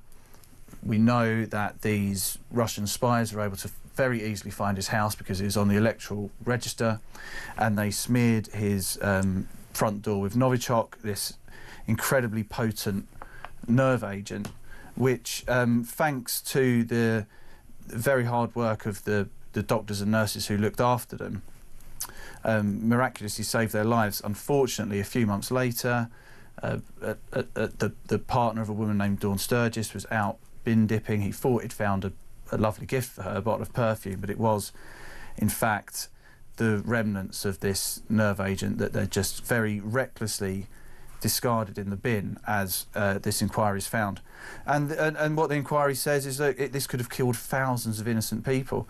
We know a police officer who turned up to the house, touched that door handle. This is Nick Bailey. He became very, very seriously ill, and he ended up successfully suing the force for that. In a way, I mean, it's very bleak to say, but, you know, Dawn Sturgis, the loss of her life could have saved loads of people, because if this had been put into landfill and there, you know, multiple people could have come into contact with it could have gone into the water table. Yeah, you just don't know. And I mean, at the time it was a huge story, and Fleet Street and all the rest of Britain's media were down there. And in fact, Alex West, who is our South West District man, is writing in the paper tomorrow his sort of point of view of it, because he was dispatched by the news desk to go and find out about Sergei Skripal and where he lived. And he actually went to the house and was able to go and knock on the door, as other journalists did. The doomed door? From other newspapers. But not in a hazmat suit? Well, and just by pure luck, didn't touch that spot that still had the Novichok on. So he writes a very good account of it, you know, as someone who reported on the story right at the beginning tomorrow, and yeah, that's all in the paper. In no way am I minimising the tragic death of Dawn Sturgis, nothing to do with anything, and is now no longer here. And in no way am I undermining how grave a story this is. But I do wonder whether £8.3 million inquiry to find out things that we already knew, i.e. done by the Russians. When things are done by the Russians, it's pretty much always have to be green-lighted by Putin.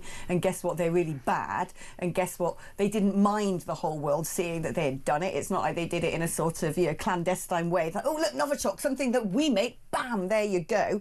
They loved it when the agents were on TV, being flaunted around news studios, going, oh, yeah, we came to Salisbury to check out the famous steeple of the spires of the cathedral. It was trolling us. I think we kind of knew that. And so I'm sort of yeah. I mean, I guess it's a quite obvious conclusion, and you know, second part to this is, well, what's changed? Because just this week we've had stories of Russian spies being spotted actually making it into Britain through working on cargo ships and getting off the cargo ships and scouting out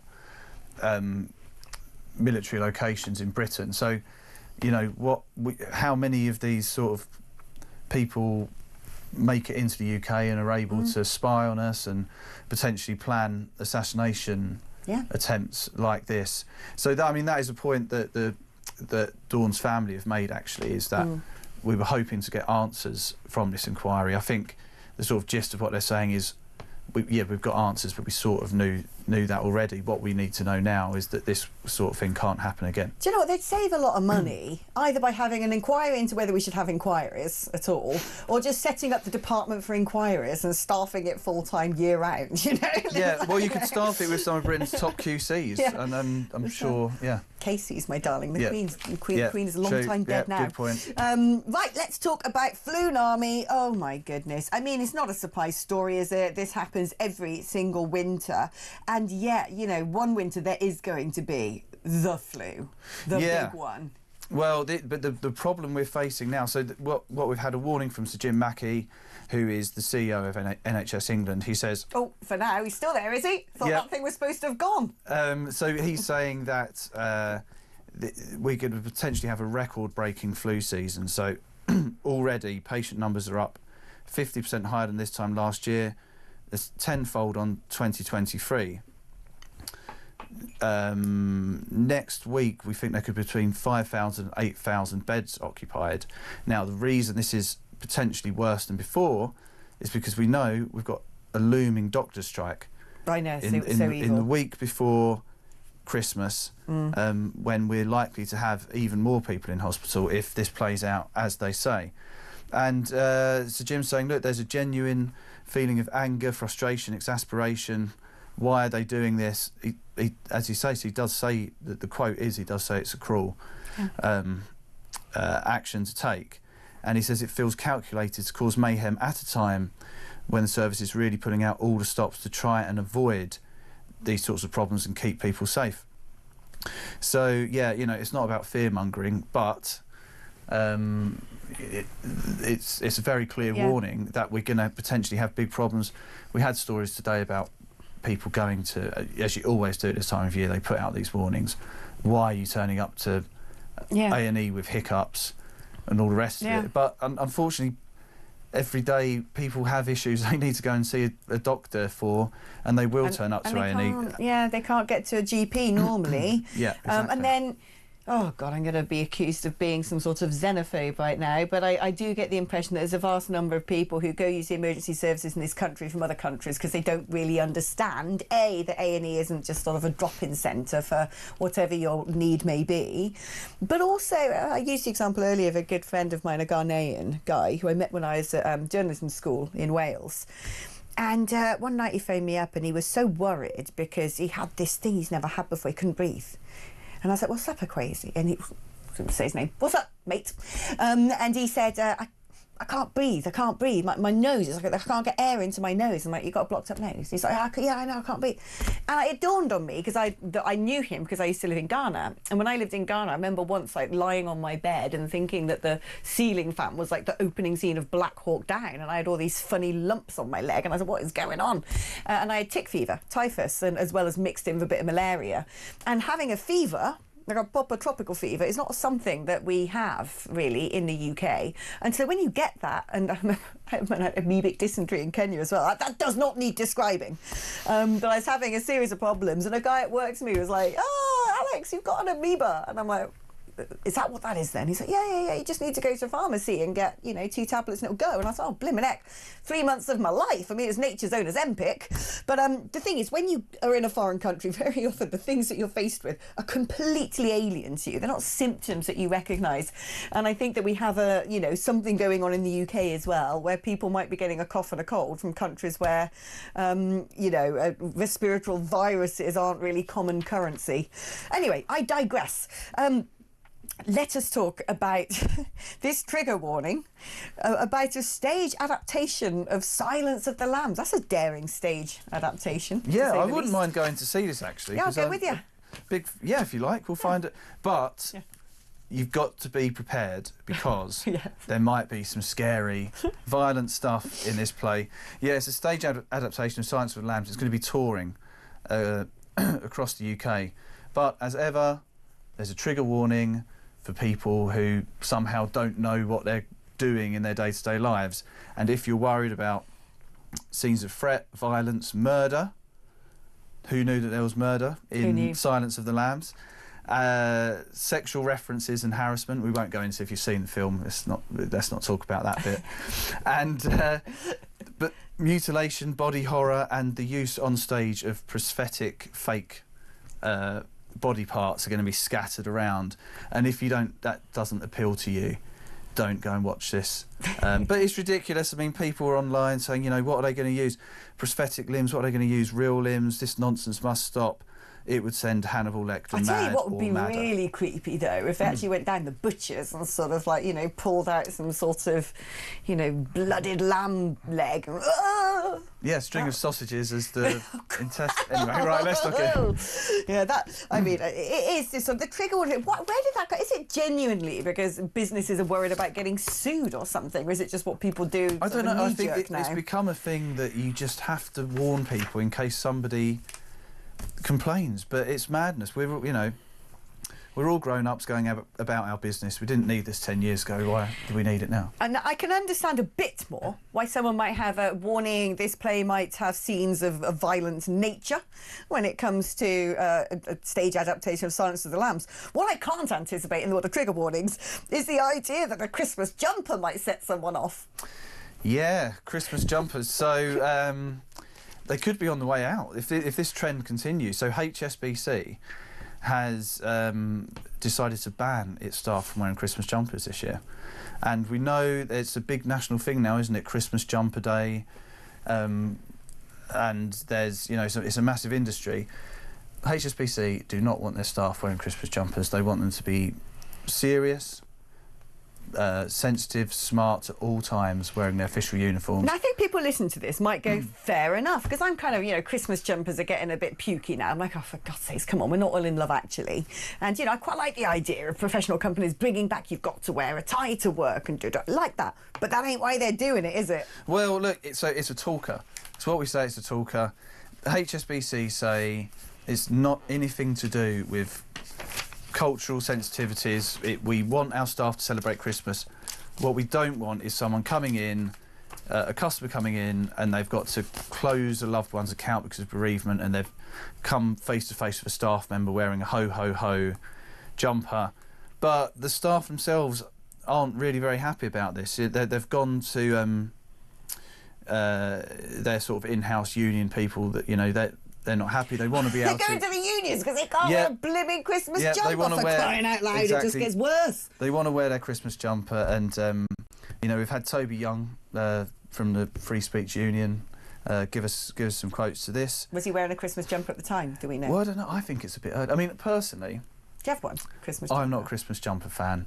I don't really like wearing them, and I don't wear them. But then some people say you're just a Grinch and you've got to wear Christmas jumpers. So it's one of those stories. Lots of people will say, good on them, they're in a bank, they should be smart. And others are saying, you know... What's wrong with a bit of merriment at this time of year? Yeah. Well, you brought me merriment just then. Thank you ever so much, Mr. Lucas. Night News. Right, we're going to take it to the advert break, but after the break, I'm going to be speaking to some of you. 03444991000.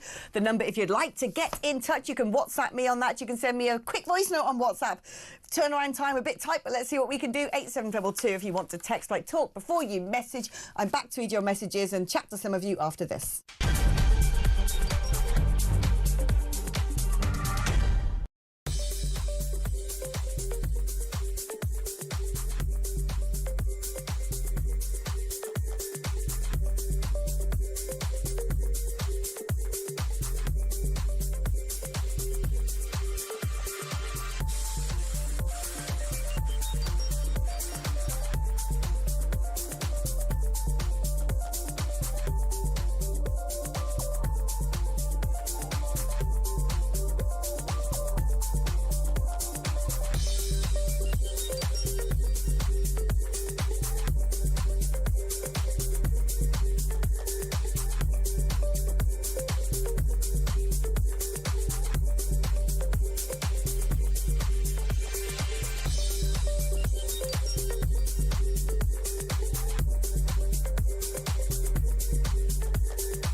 the Talk app.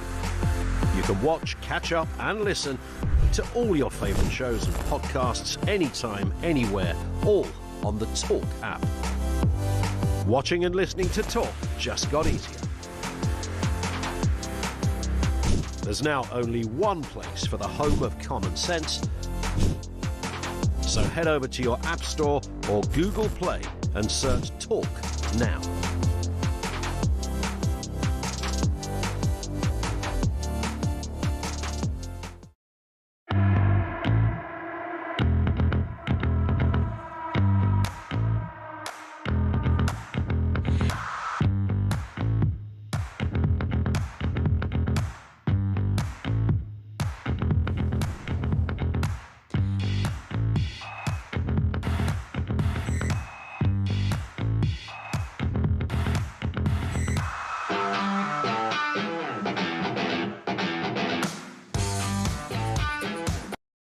Across the UK, on DAB+, on YouTube, on your mobile, and on your side.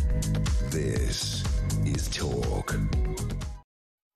In shock news, the BBC have just put a headline up that caught my eye, saying that they're trialling weight loss jabs for cats. Cat Zempic is here, or Mog Zempic, I don't know. My late cat Murdoch would have potentially at one point in his life benefited from that, I must say. But this is the end of the chonk. Anyone who loves following cat stuff on social media will know exactly what I mean. Let's listen to this voice note now from Rory on the BBC and Nigel Farage. I just can't believe the BBC is so hypocritical. I mean, I grew up in the 60s and 70s and 80s, and I remember, you know, Rising Damp, Faulty Towers, the Two Ronnies, Monty Python, for goodness sake. I mean, they pretty much offended everyone from the Jews, the blacks, the Irish, the Scottish, anyone who basically wasn't English, and Church of England got abused in some way or another. In those days, it was called humour. You know, the BBC comedy channel, just literally all the jokes were against, you know, people of different cultures, and that was the humor in those days. So for them, having offended millions of people of every race, religion and creed, to turn around and pick on Nigel Farage for saying one joke, maybe or maybe not, to one person in his school, I think smacks of the ultimate hypocrisy. Anyway, he let them have it. Good for him. I tell you what is ironic, though. I mean, when I was talking earlier about this sort of Together Alliance, whatever they're called, all these celebs who are saying we've got to stand up against hate and racism, it's so bad. And I think one of the signatories is Frankie Boyle. I mean, dude, you can't just align yourself with the left wing and pretend you're nice. I remember some of the appalling things that man said very personally about individuals. Shocking.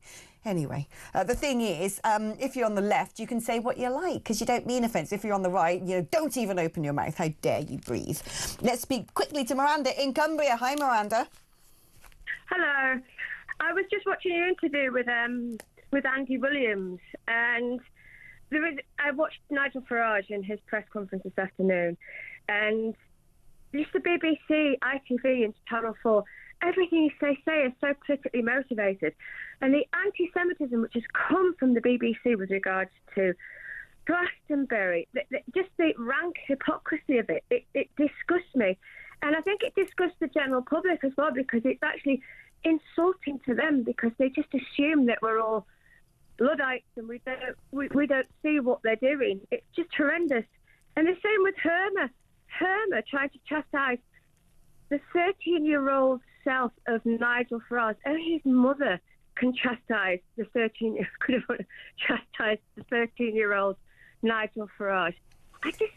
I mean, the thing is, we've seen it so many times before, haven't we? I mean, we could almost write the playbook ourselves now and predict what's going to happen. So let's have a look at all the things that are done to stop a populace getting into power.